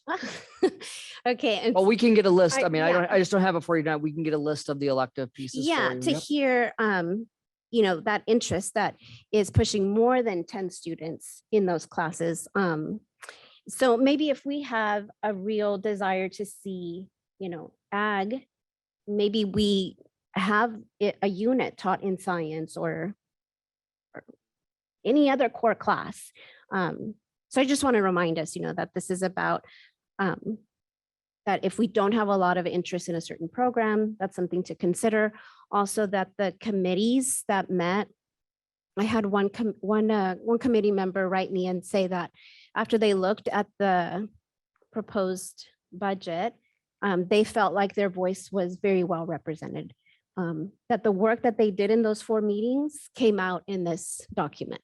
So they felt good about the work that they had done and how it was translated and what we're looking at now. So yeah, just, thinking about how we all have some, I think the students spoke tonight very well about not wanting to lose their EL teachers. And, Matt's talking about not wanting to lose some of that fund balance. And there was a letter that came in not wanting to lose cheerleading. So I think we all have, some electives and some classes that we don't want to lose out on. And so just want to remind us to keep in mind that these are all really tough decisions. That's why we're here. And that we're all going to have to lose something, I think. But I wanted to call on Noel. He has a statement to read that I think so, because it kind of speaks to that, making those tough decisions. Oh, Make sure it's there. I woke up this morning thinking about this board meeting tonight and how difficult this one and the next one and the next one behind it are going to be. And I thought I may as well put down my thoughts so that I don't ramble. My thoughts are, it was spring '82 and I'd been on a school board a bit less than 2 years. The district had severe budget problems, not a surprise because I think it's been since '82. We have that. The district had severe budget problems. Superintendent passed the budget issue onto the board, who are, he said, the elected representatives of the voters. So you make the decision. One of the conclusions the board reached was to close Longfellow Elementary School for a saving of $600,000. Longfellow was the cornerstone of the community to some and a beacon of Northfield's elementary education. There was a long, tense meetings, several of them that extended into the late hours, and eventually Longfellow was closed and it remained closed for several years. The reason I make this reference to Longfellow closing is that it was a benchmark in my school board experience. In business, I had dealt with many $500,000 business decisions, but none had the impact to me like this decision. This one involved families, children, teachers, staff. 40 years later, I can still remember my friends' facial expressions as they told me that was the wrong decision or that was the right decision. That $600,000 decision in today's money would be $1.8 million. The point of the message is not the dollars involved that are similar in scope, but the lasting impact that it may have on you. As a board, you have been asked to make decisions involving money, taxes, family, children, teachers, and staff. Please know that I do not believe the administration or the board created the problem. The state and the federal government that serves as safety and protection via democracy left this issue on the table of the local school board administrators and the local school board to handle. And we will handle it. But also know that we will do our best with the best of our ability by using the best information, recommendations, opinion, and advice. And when we're done, there is little value in looking back to evaluate what we should have done. We make our decisions in the present, not in the past or in the future. So make your decision. Walk tall when you're done. Prepare for the next opportunity to make the next decision. It's our job. There are not many people in the community willing to step up to our place at the table and make this decision. So all of your, nor all of the decisions we make during a 3-year term. So thank you. Thank you. I'm not sure where we left off. We were taking questions about anything related to the budget prioritization. I did excuse our other administrators who had been here just because it's getting late and wanted them to be able to get home. So Val and I will do the best we can to answer any questions. And if there are ones that we need specific additional technical expertise for, we'll make sure we get you those answers. So if there are other questions about anything related to the budget presentation, we'd be happy to take them. Okay, great. Okay, I'm going to call on Tom and then Julie. For the co-curricular fees, I thought at one point we were like talking about just eliminating them altogether. And now if we're going to raise them, are there scholarships or other funds that for people who can't afford them that can pick up the difference? So I don't recall a conversation specifically about co-curricular fees, but we did have a conversation about the class fees. So for elective classes, we did reduce or get rid of those at the secondary level. So you can take an art class without paying a supply fee. That for sure has happened and will be maintained. The co-curricular, again, I don't recall the conversation. Doesn't mean it didn't No, happen. I think Tom's remembering. Okay. Yeah.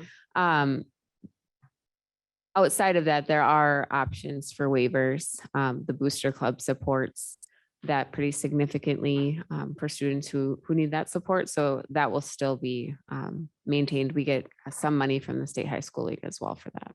And we were asking the activities department, outgoing activities director Joel Olson, to take a broader look. He's been actually working during the pandemic, taking a broader look at activities fees in general. So when you see an increase in fees, you might think we might just increase the fees across the board. But what he's going to try to propose to us before he takes his new position at Faribault High School is a suggested new activity fee structure that would be tied to things like the length of the season. So right now it's more of a flat fee, but there are some seasons that are quite a bit longer than others. And so building into that potential proposal would be that additional $50,000 that we would generate to help continue to support activities. We're actually meeting about that tomorrow morning.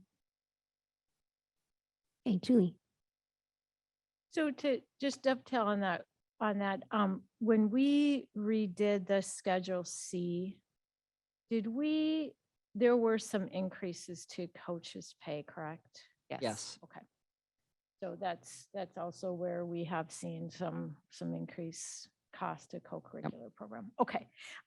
So my question, one question I had was about eliminating one full-time sub. Yes.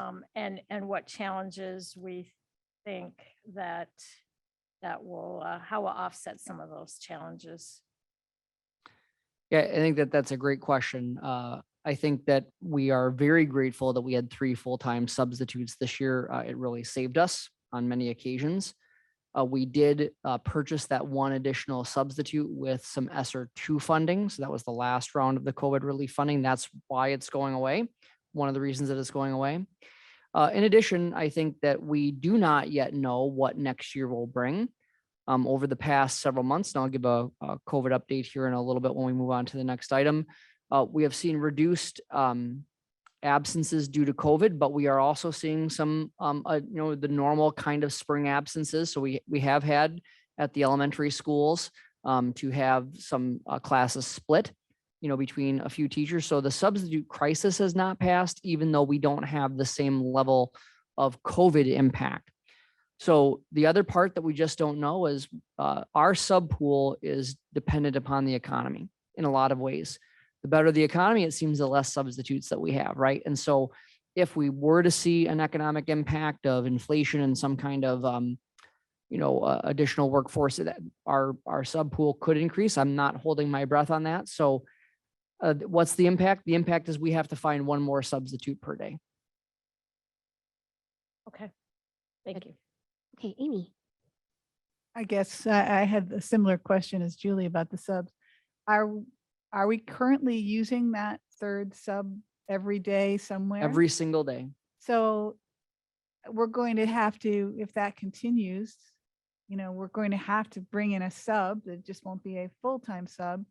So we'll be spending that money anyway. So how much do you think our savings would actually be?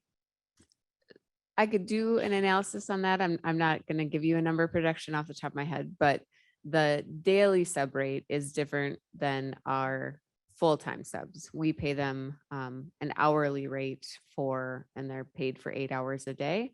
Whereas the daily sub is based on, it's hourly for an hour less, and then it's a half day, full day rate. And so there's just some differential there in the way that they're calculated.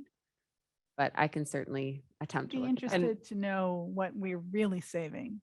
Well, the savings will be substantial if that is the case. And here's why. It's not only the hourly rate, but the full-time substitutes also get benefits. Yep. So that's a pretty significant piece. But your point is fair that we will have to cover that substitute. There will be a cost to that. So you're asking for what the anticipated net savings would be, which is a very reasonable question. And there's a cost to finding the substitute every day Absolutely. and filling that in. And if you can't fill that person in, then there's a cost of labor to get some administrator or some other teacher to go in and fill in. So I think there's a bigger picture that I would Yep, just like to know absolutely. more about. We can do that for you. I had a question about how we chose the number 20 for electives. How did that come about? So I would say that a few of the groups had this recommendation in various forms. And so some of them had a minimum of 20, some had a minimum of 15, some had a max of 35, some had 30. And so they kind of worked at consensus. I think part of it was just conversation with some of the staff that were in those groups about what is kind of reasonable for them as a licensed teacher. And I think they took all of those recommendations and said, what could everyone kind of agree to, rather than having two that they would vote on. We tried to compile them if they were similar so that they'd be able to vote on more of the priorities. I think it's more of a compromise, if you will, just on that lower level. In the document, there's discretionary fund that says 150,000 for the middle school and high school. Did I hear you say it's actually going to be 300,000 or 150? The non-salary, Yeah, I think so. Yeah, 150,000. let me see if I can find it. Sorry, I'm just scrolling down there. So the recommendation on the document says 150,000 for non-salary for secondary and 150,000 for elementary. We actually probably 6 or 7 years ago now put in an actual process where we take their student count March 1st and allocate, right now it's $150 per weighted student. And so however many students, we multiply that by 150, and that is the building's discretionary allocation. So what we're effectively going to do is take that 150 and reduce it. I actually did the calculation and it ends up being about $95 per student, per weighted student. But that doesn't necessarily mean it'll be 150 for elementary and 150 for secondary. Just the student ranges are similar, but not exact. And the secondary 7-12 students are weighted. So it's a little different there. So I was just making a point that it'll be 300,000 overall in that calculation, but it will impact all of the buildings proportionately because we do it that way. And so that's a model we've had that has worked pretty successfully, because prior to that, it was just rolled over from year to year with a percentage, and there was no necessary like rhyme or reason to how the building budgets were set up. And so we put that in place, and that's been pretty effective. Okay, so between the two. Yes. Okay, and then what is the data that we have that says we'll do well with just one media specialist? So I understood, with Hope's presentation, there was a lot of data regarding the reduction in staff.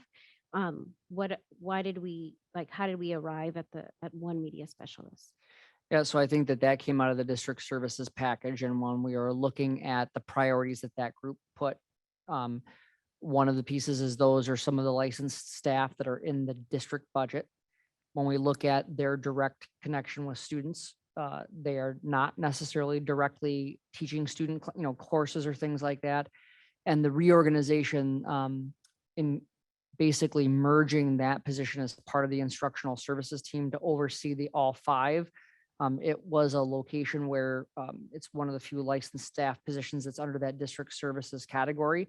And the group discussed that that was, that was part of our budget proposal, was to go from 2 to 1 as a way to be able to make that target. So they're not the librarian? They are the librarians, yes, but we went from 5 FTE 3 years ago. If you remember, we changed 3 of the media specialist FTE from media to science. And I look forward to sharing the science presentation with you after we get our official results, because I think we've seen some significant, I'm not going to use dramatic, some significant increases. And then as we look at how do we best serve the district across the board, we felt that we would be able to do that with one media specialist as part of the instructional services team.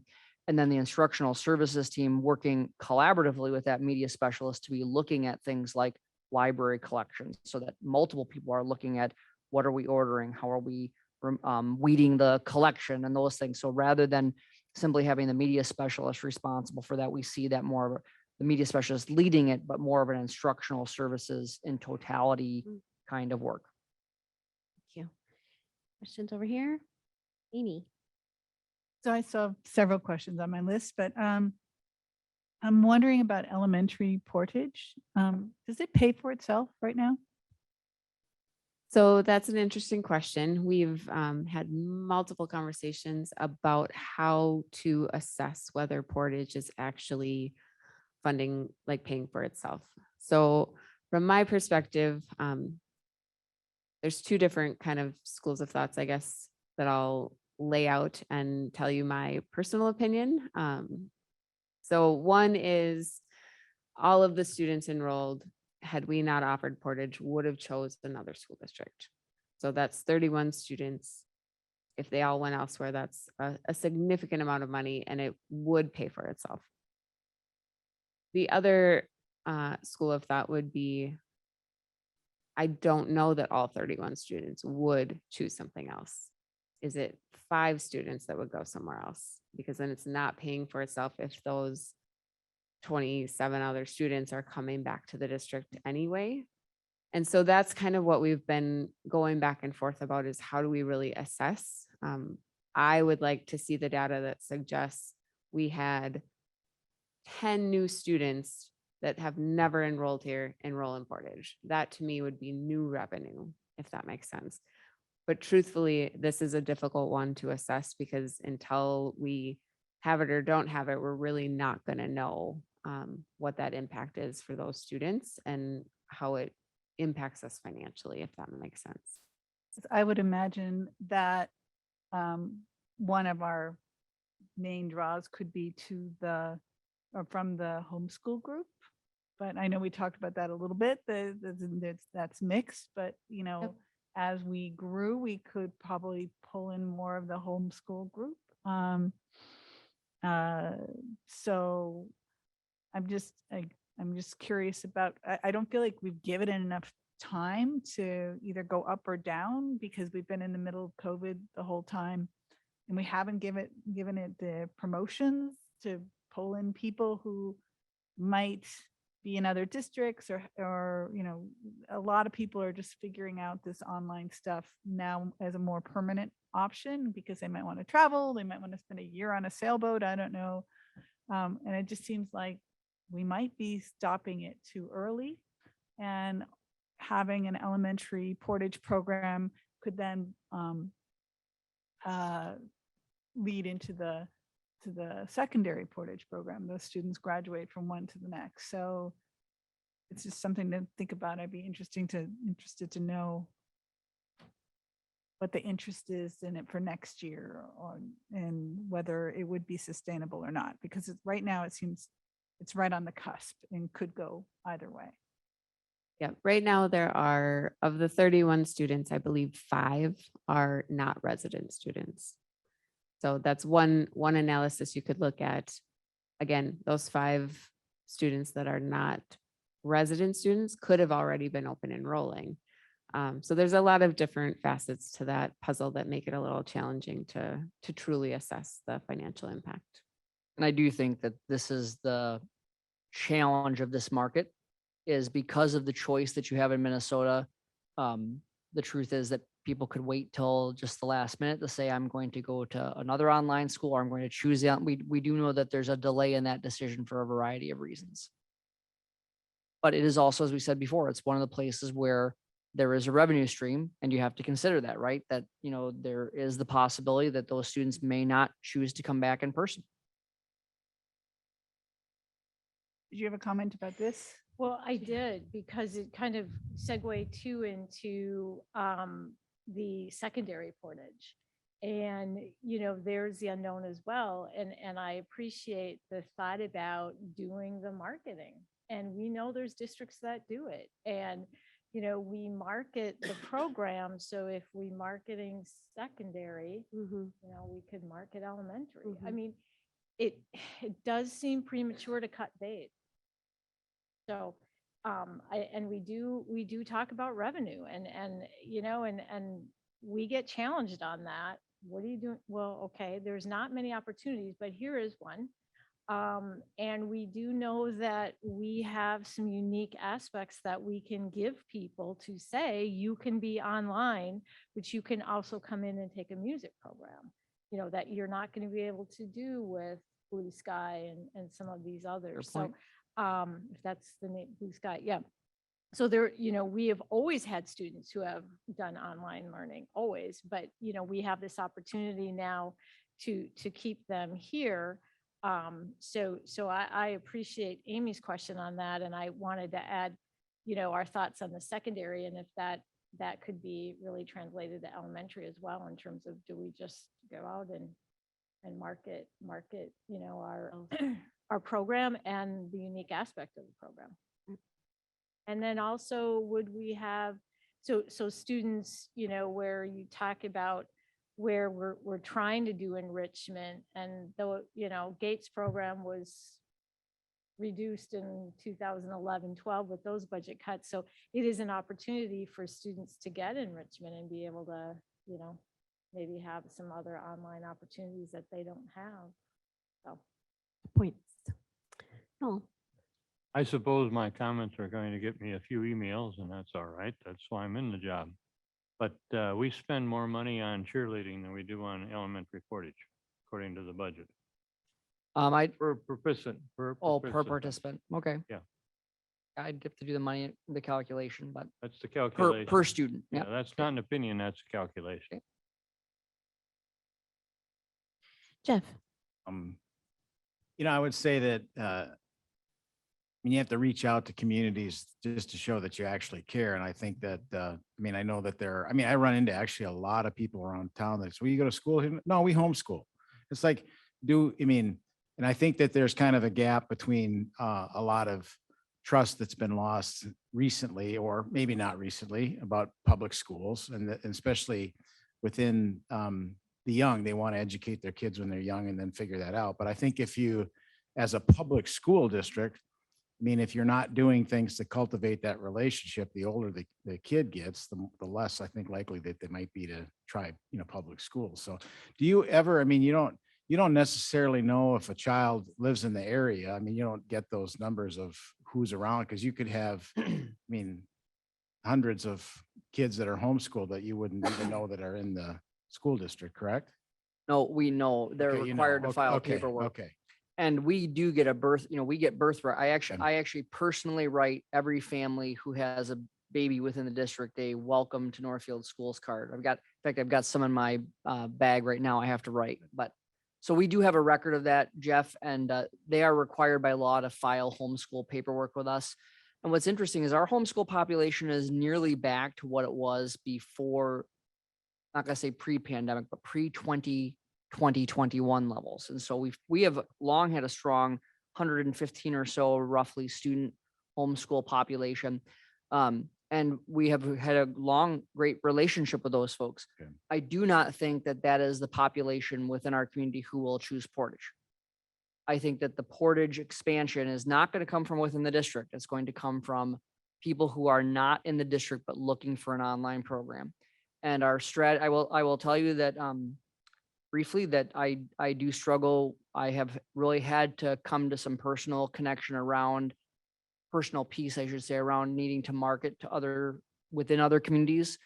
Public school boundaries were set up for a reason, and we have a very strong public school choice component in this state.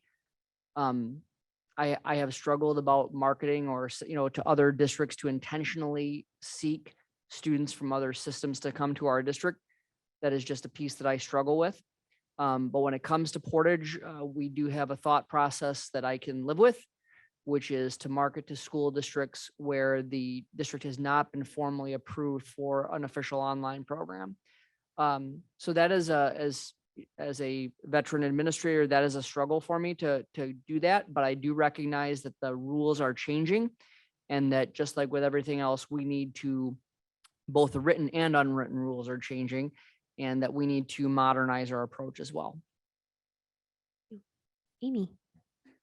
And it seems like there might be other people out there, like children who are chronically ill, and, faculty from all the different institutions of higher education in Minnesota who might be going on sabbatical for a year. There might be ways of reaching out to these unique groups of people that we haven't even thought about. And the Portage folks have done it is a great program. I mean, we really did build it for long, we did build it to win, and the folks have really delivered it. And again, all of these programs are meaningful and valuable to the people who participate. So I still have other comments. Oh, yeah, go ahead, Okay. Amy. So I'm looking at the elementary package, first priority statement of maintaining current special education spending without increasing spending. Is that possible? It's aspirational. Yeah, I mean, because we always, that's our big problem, is that our special education spending keeps going up because we're mandated to spend certain amounts to make things happen. So when I read that, I'm like, gee, that would be nice, but. So I think one of the ways that those things can manifest themselves, Amy, I'll just give you two examples. One would be the, continued investment in early childhood education. So when we invest earlier and we intervene earlier, we are able to many times exit a student from special education, before, either right when they get to elementary school or shortly thereafter. We just talked about a student who was an early childhood special education student who has exited special education as a first grader. And the team that worked on that as an early childhood special education team was so thrilled because the investment paid off, right? That student's disability no longer necessitates that they receive specialized services. That is what the kind of thing that the committee was looking at. Multi-tiered systems of support, small general education. There's a lot of hypothesis amongst that team that smaller general education classroom sizes will allow to have that interaction with a licensed teacher to provide that support that would potentially develop the skills and prevent a student from needing special education services. So a lot of those other pieces, there's some hypothesis around those smaller class sizes. There's the piece around multi-tiered systems of support. Hope laid out all of the different support services, reading core, MTSS, all of those things, title that we have. Those things would be intended to try to maintain the existing special education funding, though I have no data to say that that is something that we can actually do collectively, because we know the cross subsidy continues to grow. So it is an aspirational statement. And if we just had a few students come in who are severely traumatized or severely, handicapped. Correct. Then we have to cover their costs. So it's a nice idea, but I'm not sure where it gets us. Then I had another question. We had talked about possibly having a ballot referendum this fall to cover some of the costs for our computer people. Is that part of this budget? Is that being considered as part of this? So it cannot be part of this budget because we don't have the money yet. But that is something that you could do, excuse me. That is something that you could authorize and ask us to look at that would relieve the general fund for future years. So we can't put that in the budget because we don't have that money. It is something that we could consider. And again, just to reiterate, it's the capital projects levy that we are able to pay only some very specific salaries from the technology services staff. Paying for that out of an expanded capital projects levy would allow us to relieve the general fund. But the reason it's not in this budget is we don't have that money. We would have to go to the voters to ask for additional dollars. I understand that. Was that $500,000? We anticipate we would need around 600,000 at least to be able to cover those salaries. So it would be, if we were to do it, we would go out and ask for a renewal of the existing $750,000 worth of capital projects levy, and then some kind of addition. That would allow us to be able to keep that 1% of the. Potentially. Yep. And that goes through 2024. So any increase that we would ask for wouldn't be revenue until fiscal 25. Thank you. Okay, no. Dr. Hillman, help me out with the name, but Al Rolnick, who was Art Rolnick, yep. part of what organization, the federal Art Rolnick worked for the Federal Reserve Bank in Minneapolis. Federal Reserve. Some years ago, he had made the statement that if you invest in the education of the children long-term, you will save money because you'll invest and create opportunities for them to get out of their so to speak, the route that they're in to get into a more general education. And at the time, he'd said if we would take the money that we're going to spend on the bank stadium and invest it in education, it'll have a greater impact on the economy of our state. That is very true. Art Rolnick was a longtime researcher at the Minneapolis Federal Reserve, and he is considered to be really the pioneer of looking at return on investment for early childhood education. And it depends, if you look, you'll see anything anywhere between 9% return and 19% return. And so that's substantial. For every dollar invested, you're going to get a significant amount back on early childhood education, which is why we consolidated and put our program at the Northfield Community Education Center. And we're getting some great results, which we cannot wait to share with you. Thank you. And there is an opportunity to invest right now. $9 billion. Yes, very Capital. true. We shouldn't go about 7 minutes without reminding people that there's $9.3 billion Yes, and they in could surplus. Wipe out the Yeah. 9 billion Nine with a B. with a B. That's B. right. Big B. And yes, Julie, go ahead. I just wanted to address one other reduction here, and that was the parking lot and security monitor position, and what the discussion was in recommending that as a budget reduction. Yes, so I think that if you take a look at the secondary budget statements, safety was something that was listed. It was lower on the list in terms of, and I don't think that's because people don't value safety. I think that they think that we are providing a safe environment, and want to be very clear that the existing position really does support students. It's a valuable position. It means a lot. It does a lot of good work beyond what the title says. And that being said, when we are giving a target and we are prioritizing things like support for mental health by licensed professionals, you'll notice that we are keeping all 3 of the additional counselors that you approved last year, because that was the top priority. Making sure that we're looking at core class sizes between 20 and so what this is where you struggle, because the positions that are here, I'm going to say it again, have value and they have done good work for us.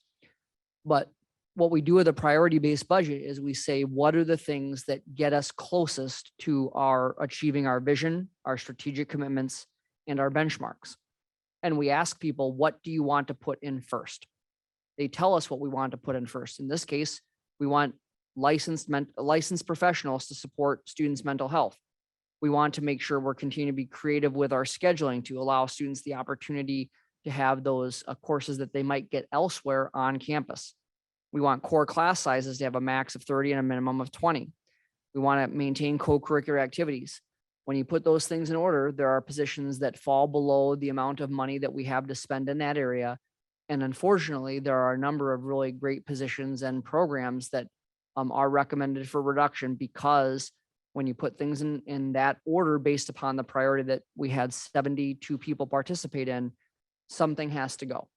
And in this case, unfortunately, it's not a value judgment on what that person does or what that position does. It is where it fell on the prioritization. Right, thank you.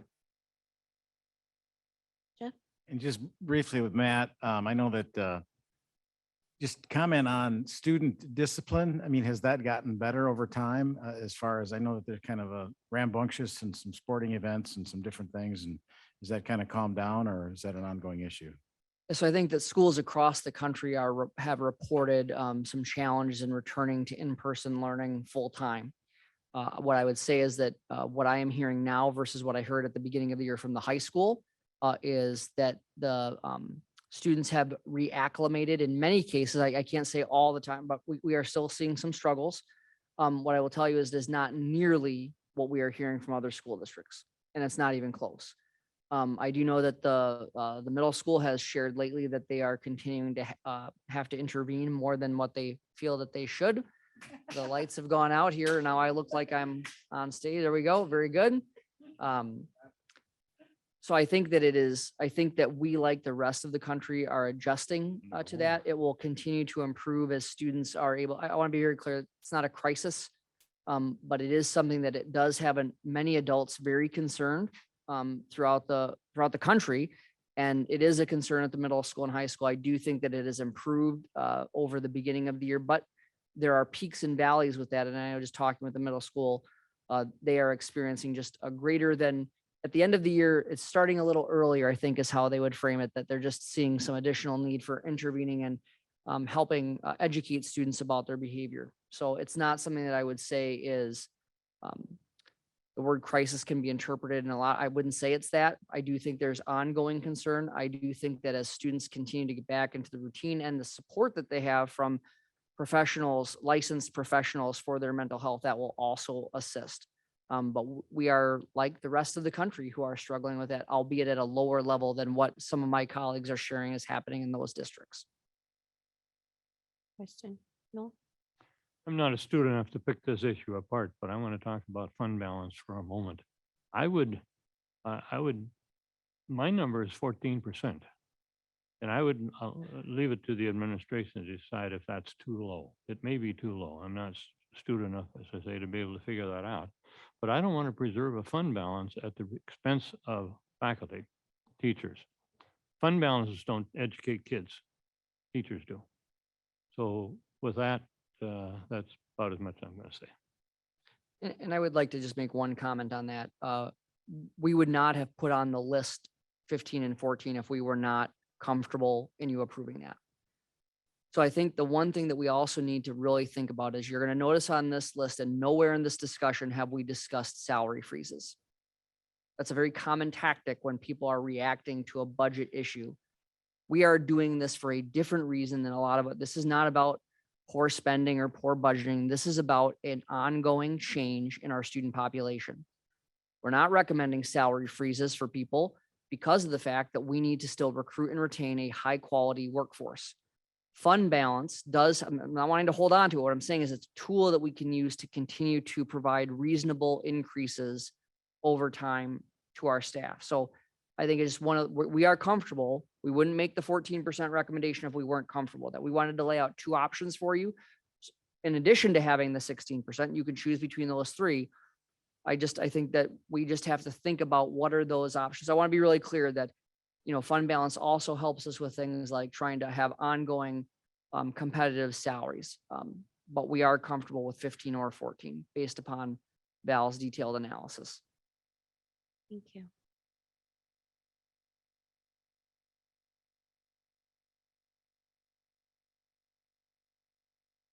I had a question about the reading support, 0.55 behavior coach, a 1.0, the EA reduced hours, and I think those are all coming out of the elementary package. Those Correct. were all impacted by that compensatory fund. Correct.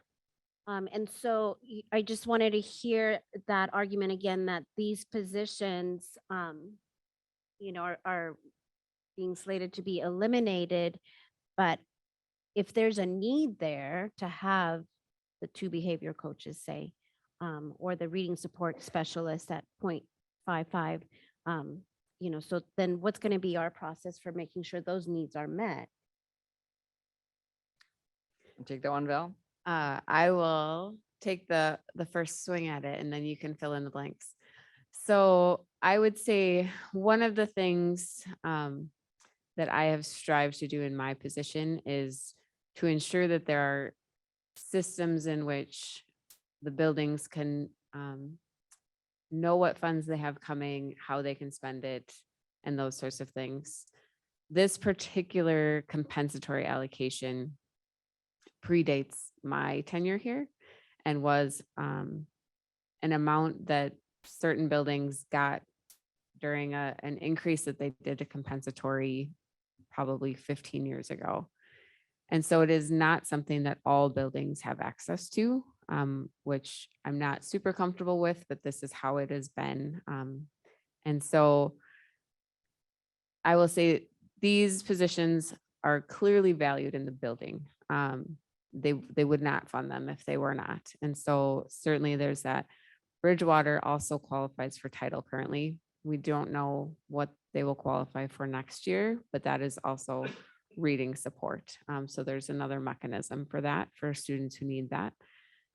And on Greenville's, on the behavior side, that funding has gone through multiple iterations. So they supported the 21st Century, the community school second coordinator for a while. And so it's taken different iterations. And I think the second behavior coach has been valuable and they've used it in a way, but it is not something that the other 2 elementaries have access to.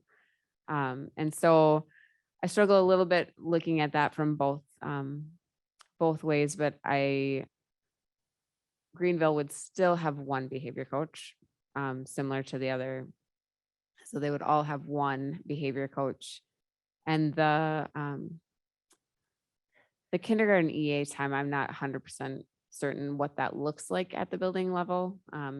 If it's grouped together, if it's pushing, just yep. different times during the day, I don't know exactly what that looks like and the impact that has for kindergarten specifically. But this is more about providing consistency of budgets, and clearly the compensatory is the funding is reduced. And so that was kind of a logical area to look at for that funding. Yeah.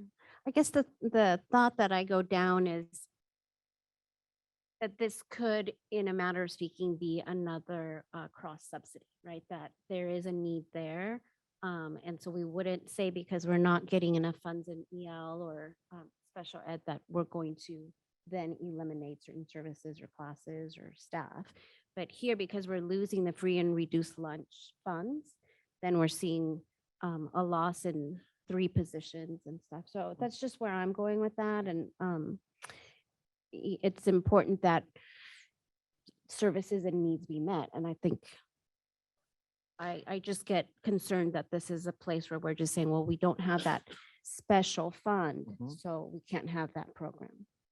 Yeah, it is what I will say is a consistent piece throughout all is when you are focused on general education classroom size, it has to come out somewhere else. And in the elementary model, where it is going to come out is I think the couple of priorities, that priority of smaller general education classroom sizes and the access to specialists, to special, art, music, science, and physical education. When you put those 2 things in first, what's remaining in an elementary school are those small group pieces. So that's another factor in it. So that's the outcome of putting our focus on those first two areas. So it's a yes and, if you will. Okay, thank you. Okay, Julie and then Amy. Because I actually wanted to add to the discussion on those two particular items, because when I was looking at that FTE reading support, I was thinking about the the other support. You talking about the small class size, and then I was thinking about the letters training. That's going to be, we don't know the effectiveness of that, but we know that's a major initiative that's going to address reading. And then I'm also wondering, there was some discussion about returning flexible groupings, which could address, which is another reading support. So those systems are, that support system, there's a couple different things that are playing into elementary reading. So I wanted to highlight that. And then the additional behavior coach, I think Val raises a really important point about the equity there. And so in my view, those could be two potential that I know buildings have weighed in and want to maintain those, but could those funds for, the supporting them for 2022, 23, because I understand they're not going to be effective, but would those be two areas where those funds could be redirected then for 22, 23? Just so I'm clear, you're talking about for beyond that for 23, 24, or for 20, because I'm those two. saying, I'm saying I know they want to be supported next year. I'm saying, Right. well, I guess I could see where we could actually, instead of supporting them another year, just have that as part of budget reduction for 22, 23, because we've offered, we seem to be talking about restoring more programs than we are talking about maintaining. So if we had this interactive, calculation up there, and we were talking about the different comments that we've made about, we can make this, we want to maintain this, and there's reasons to that. Well, where does that get reduced? And I'm saying, is there other areas of support that we know are in place, particularly around reading, where we could say, do we have to maintain that? If we're not going to if we're going to cut it next year, or 23, 24, is there a case being made that we could cut it in 22, 23? Behavior coach as well. Yeah, I think that what I would say is, of course, that certainly could be your prerogative. There would be some issues we would have to look at in terms of just tenured staff in those positions. I would also just suggest that those items were pieces that the administrative folks requested be implemented 1 year later. No, I understand that. Okay. Thank you And I for do think addressing that. Okay. I do think part of the intention also for funding it for the 1 year is so that they have some time to analyze how could it look different. Yeah, that's fair. Thank you. Good, thank you. Amy?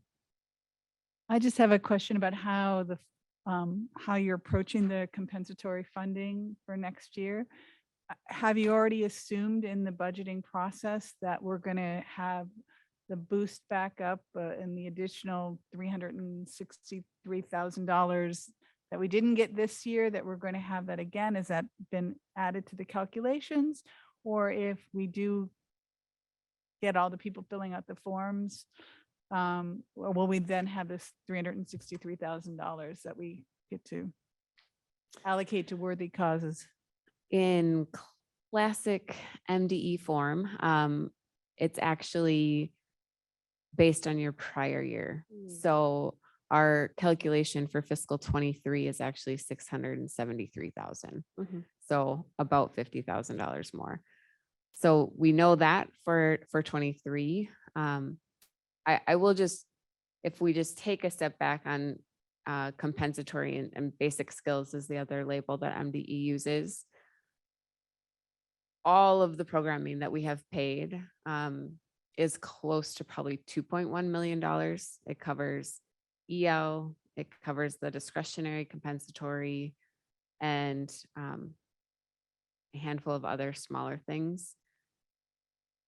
And the revenue that we're seeing has obviously gone backwards. So we were already significantly subsidizing the programming. And now we've seen this 350,000 reduction in revenue. So I think there's certainly ways we can look at it, but as Dr. Hillman indicated, if there's things that we're going to choose to keep, then there's likely an offset somewhere else that we need to look at that wasn't listed or recommended, because it's about a kind of just budget offset where we're deficit spending. And so as that comes back, I mean, certainly if we have more enrollment and more people filling out and that's building back up, that might make our future forecast look better. And then we can choose to add things back at that point. And that would be that's part of our process, is making sure that we're saying, of the items that were listed here for recommendation, in what order are we going to add them back? Again, that is absolutely the board's decision at that time, should the forecast indicate that that's an option. But I would be a little concerned about, just because we've already been significantly subsidizing it due to the underfunding. So. Okay, Julie. Can I ask a quick question about that? But did I understand that Stephanie Stromey indicated that the USDA has not decided if they're going to support lunches through the next school year? So there is a chance that if they do that, there will again not be the motivation for anyone to fill that out. So do we have any idea when they're going to decide that? Yeah, so there is no idea of when they're going to decide that. I do think one exciting thing that we just learned today, which will help, is that Minnesota is one state that has been authorized by the Department of Agriculture for a pilot program to use Medicaid status as an automatic qualifier for free and reduced lunch. So we just learned that in the last day. We do not know yet how many people that will affect. It will not eliminate the entire need, but it's one piece that we think is a very interesting. We've been begging, and I use the term begging seriously, for an alternate way to gauge what is that need other than the traditional free and reduced lunch price form. Well, we know there was legislation to restore free, to be able to calculate free and reduced pre-COVID, but Correct. that went nowhere.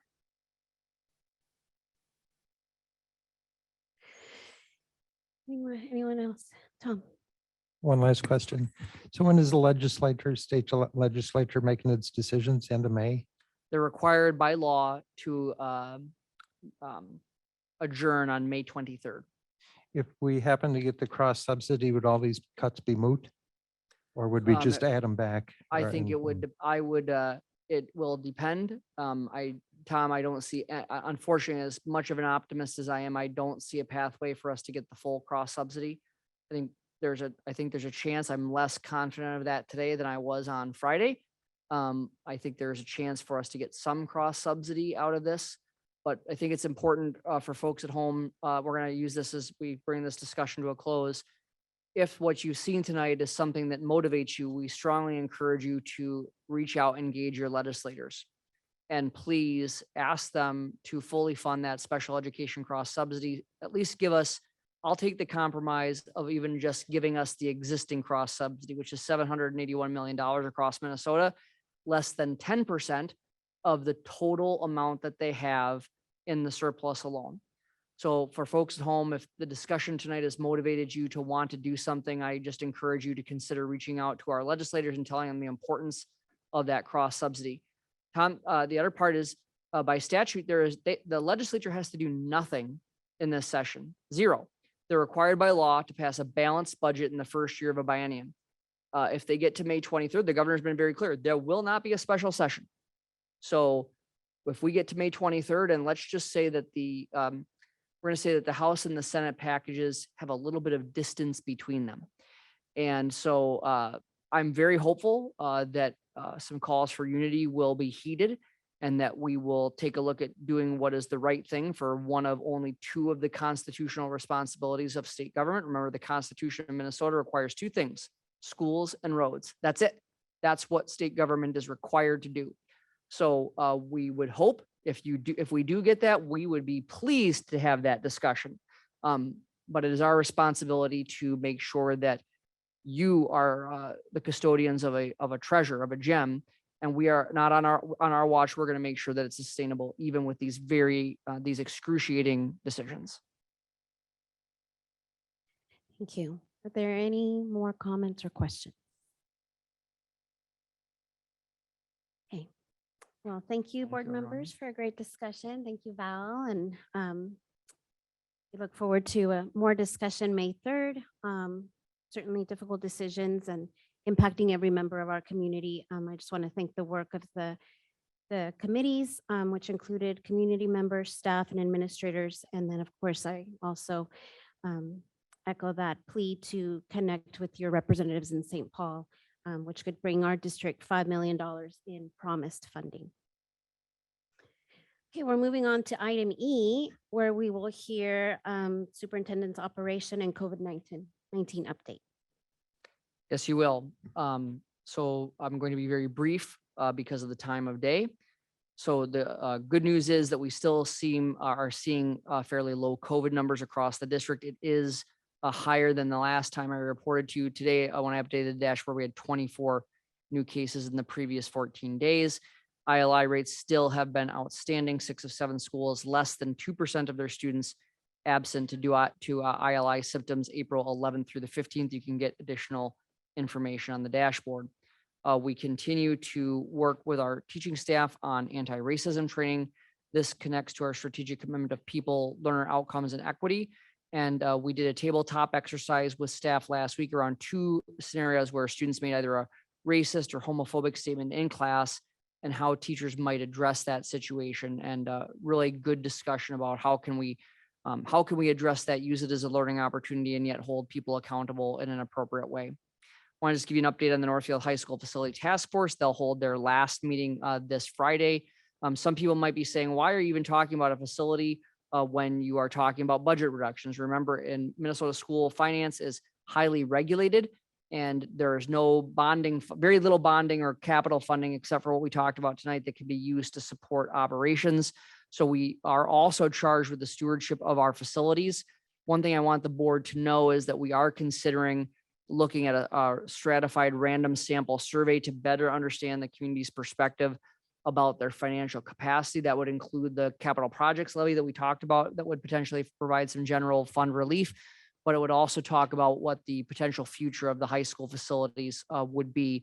And again, just want to reemphasize for people that the task that I have given this group is to not talk about a new building outright, but to really talk about what are the additions and renovations of the existing facility that would lengthen its life and also better serve our students and families. It's not taking a new building off the table, but I've directed that group to make sure that they are being creative and thinking about the existing facility. Very excited to share with you 2 new leaders that will be joining our district leadership team. Many of you know that Joel Olson, our current high school activities director, took a position as the high school principal in Faribault. We congratulate Mr. Olson on returning to his hometown for a very important job, and we will miss him. He's made some immense contributions to the school district over the last 4 years, and we wish Mr. Olson well. He will be missed. And as we say goodbye to Mr. Olson at the end of this year, we welcome a familiar face. Bubba Sullivan will be the new Northfield High School Activities Director, if you approve that in the consent grouping this evening. As you know, that he is a Northfield High School graduate. He started teaching here since in 1989. I think Bubba, we all know Bubba's story, or many people do. He's 208 wins as a football coach over 32 seasons. Very passionate about how activities can help support the growth and development of our students. And talked to him again this morning. Very excited for that new role. And then as we also discussed earlier, we are actually activating this particular budget reduction right now in terms of merging the Director of Technology Services position with the Network Manager position. And I'm thrilled to share with you that Nate Knutson will be our new Director of Technology Services. Nate is the current Network Manager. Nate's worked with the district since 2004. He's had a major hand in virtually every technology update that we've done. Incredibly professional, incredibly skilled, and we are thrilled to have Nate in that position. Finally, on our strategic commitments of learner outcomes and equity, we completed our Minnesota comprehensive assessments, or they are being completed this week with some makeups. And so we thank all the staff and the students and the families for their work on this report card time of year for us, if you will, through the state assessment program. And that is my report for this evening. Great, thank you. Comments, questions? Tom? Just a correction, you said the last high school facility meeting was Friday. It's actually Thursday. Thursday, I apologize. It is this coming Thursday, April 28th. Thank you. Thank you for the correction, Tom. Julie? So your statistic regarding our administrative costs in the state compared to the state, that will be a new calculation, I would assume, what will Yeah, maybe put us, but what is our current place in terms of the state and administrative? Yeah, so if you look at across Minnesota, we're able to download data from districts, traditional districts and charter schools. So when you look at those two entities, charter schools and traditional public school district, there are 502 entities that meet that criteria in Minnesota. We rank 469th out of 502 for our per pupil spending on administration. And we are very lean, and my administrators remind me of that fairly frequently. Thank you. Thank you. Any other comments or questions? Okay, thank you so much. Okay, the next item is committee reports. I didn't see any committee reports, so we'll move on to the consent agenda.